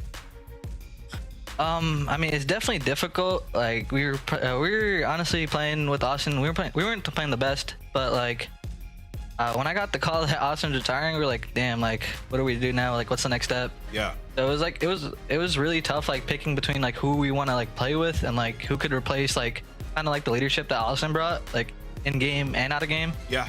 And like I mean, Caden, we ended up picking Caden obviously, but like Caden brings like both in game and out of game like leadership. Just like he's kind of our in-game leader, like in the respawns at least for sure. So like, yeah. I mean, I'm just glad it's working out. Big shoes to fill. Yeah, absolutely. Yeah, and in that search, and destroy, it seemed like you guys bounced off each other really well. Have you ever played with Exceed before, or what's that dynamic like? Yeah, so this is my second time playing with Exceed. I played with him last year in Challengers. Obviously, for the last elite, we won an elite together. It was me, Exceed, Merc, and then Bill and Rex before he got picked up. But yeah, this is my second time playing with Caden, and when I played with him before, I even told everybody before we picked him up, I was like, it was really easy. Like he's an enabler. Yeah. He's good at search, brings great comms. Like it's just good. He's good. It works out, man. Well, we are playing on the new patch, and of course, with that comes the new map and a new weapon that has been seen a little bit today. Are you excited about the changes that we're seeing here for the new year? Yeah, I mean, that MPC gun is just insane. Like, I wouldn't be surprised if it's in any longer. Like, I don't know what's gonna be. That gun shreds. I need to see you. I need to see you pulling that gun out a little bit more, Craze. Your turn on the map. Where's yours, bro? Bro, I pulled it out. I just got belt. Like, all right, well, I couldn't buy one that one. Nah, that. Craze, thank you so much. Congratulations on the win for the Royal Ravens. Appreciate it. Thank you. That is crazy. You can check out the Royal Ravens in action at Major 1. We're just 3 weeks away from going down to the first LAN of the year. Yeah, a couple of weeks from now, we'll be in Texas, and we'll be crowning a champion, our first champion. It's going to be electric. I can't wait. And you can see all of your favorite teams, including the squads that faced off at the start of the day. Let's rewind time and show you what happened at the kickoff here as we saw Celium and the Riyadh Falcons taking on Skies in G2 Minnesota. Minnesota doesn't go down without a fight. They take both of the hard points. Unfortunately, the searches were the difference today. Yeah, I mean, Chris, coming into the year, we talk about all the teams, and we're kind of forecasting what they're going to be like. I don't think any of us thought that this Falcons team would be able to come in series and just guarantee 2 search and destroys like that. That was an impressive win. Both those searches, Cellium absolutely pops off, and just the way that they did it, like teamwork across the board, and losing 2 narrow hard points like that, you'd think that they would fold in the map immediately after. Resilience pop back in and won them both 6-4, 6-3. So Falcons in a very good spot right now. That game 4, arguably the best we have seen so far in the hard points, a 250-249 finish that took us to a game 5 from Minnesota. G2, unfortunately, still looking for some success, but we know that the Falcons are finding their form. We talked with Fred in the winner circle. Everybody seems to be finding their position, everyone in the right spot to get their trades. We look at top performers. Well, Fred is one of them. Exceed on the other side in his opening matchup is going to earn his honors as well. Yeah, definitely deserves it. That team looked like they were dead in the water, man. 0-2. Exceed comes in and turns them around, and now they got themselves a little squad. A little crazy day. It kind of was. 2-match day, but they were bangers, bro. Riyadh Falcons and, of course, Carolina Royal Ravens walking away with the W. What does that do to our standings? It means we now have 2 teams sitting at 1-2, and it is the battle for top 8 as we get into the first major. You look at that left side of the screen, though, Ant. Right now, we've got, 5 teams sitting at 2-1. Who do you see moving up? Who's moving down? Because we got some big matches coming our way this week. Yeah, I think LA Thieves moved down. They have tough games. I think their only match this week is Koi, and then the only match the week after that is Optic. So LA Thieves in a tough spot. They got to win going forward. Heretics and G2 both sitting at 1-3, and they are running out of time. The good news is you have a day off to prep as tomorrow kicks off with a banger. Vegas FaZe, that's right, FaZe Esports still exists. They're be taking on Optic Texas. We got Boston Breach facing off against Vancouver Surge, and we close it out with Cloud9 and Paris Gentlemates. What's the best game of the day? Oh, match number 1, FaZe versus Optic, E-Classico. It's going to be an absolute banger, and in my opinion, a genuine pick-em. Both those teams have been looking great. Awesome schedule and an awesome day number 1. Ant, what did you learn today? I learned that, hey, man, sometimes you're one roster move away. So keep your foot on the gas pedal. Find these players and challengers. You can prove your team. Let us know who do you have winning tomorrow's games. We'll be joining you 2:45 Eastern live here from the CDL.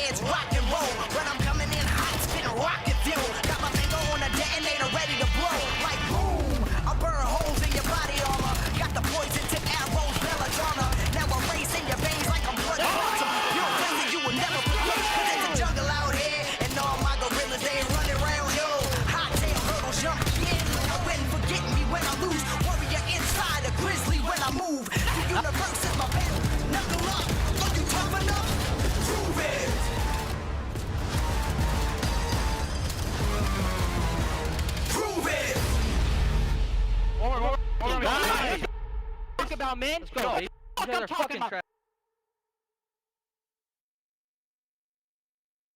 Oh my god. It's GG. Nah, this is GG, bro. It's over with. It's not GG till GG. It's not GG till GG. It's not GG till GG, bro. Oh my god! Oh my god!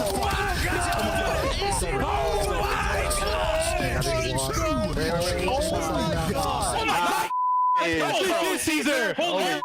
Caesar! Holy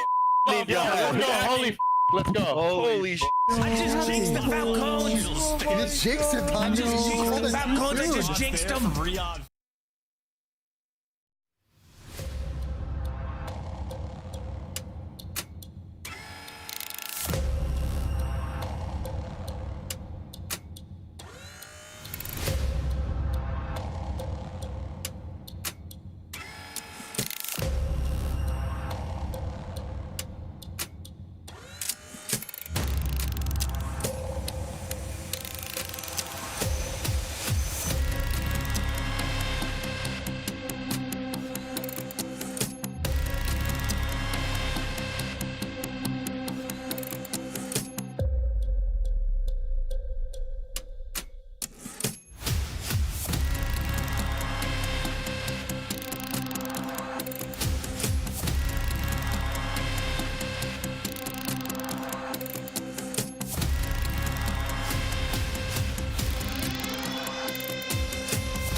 dip and never look back. I don't take no L's, no, I don't take no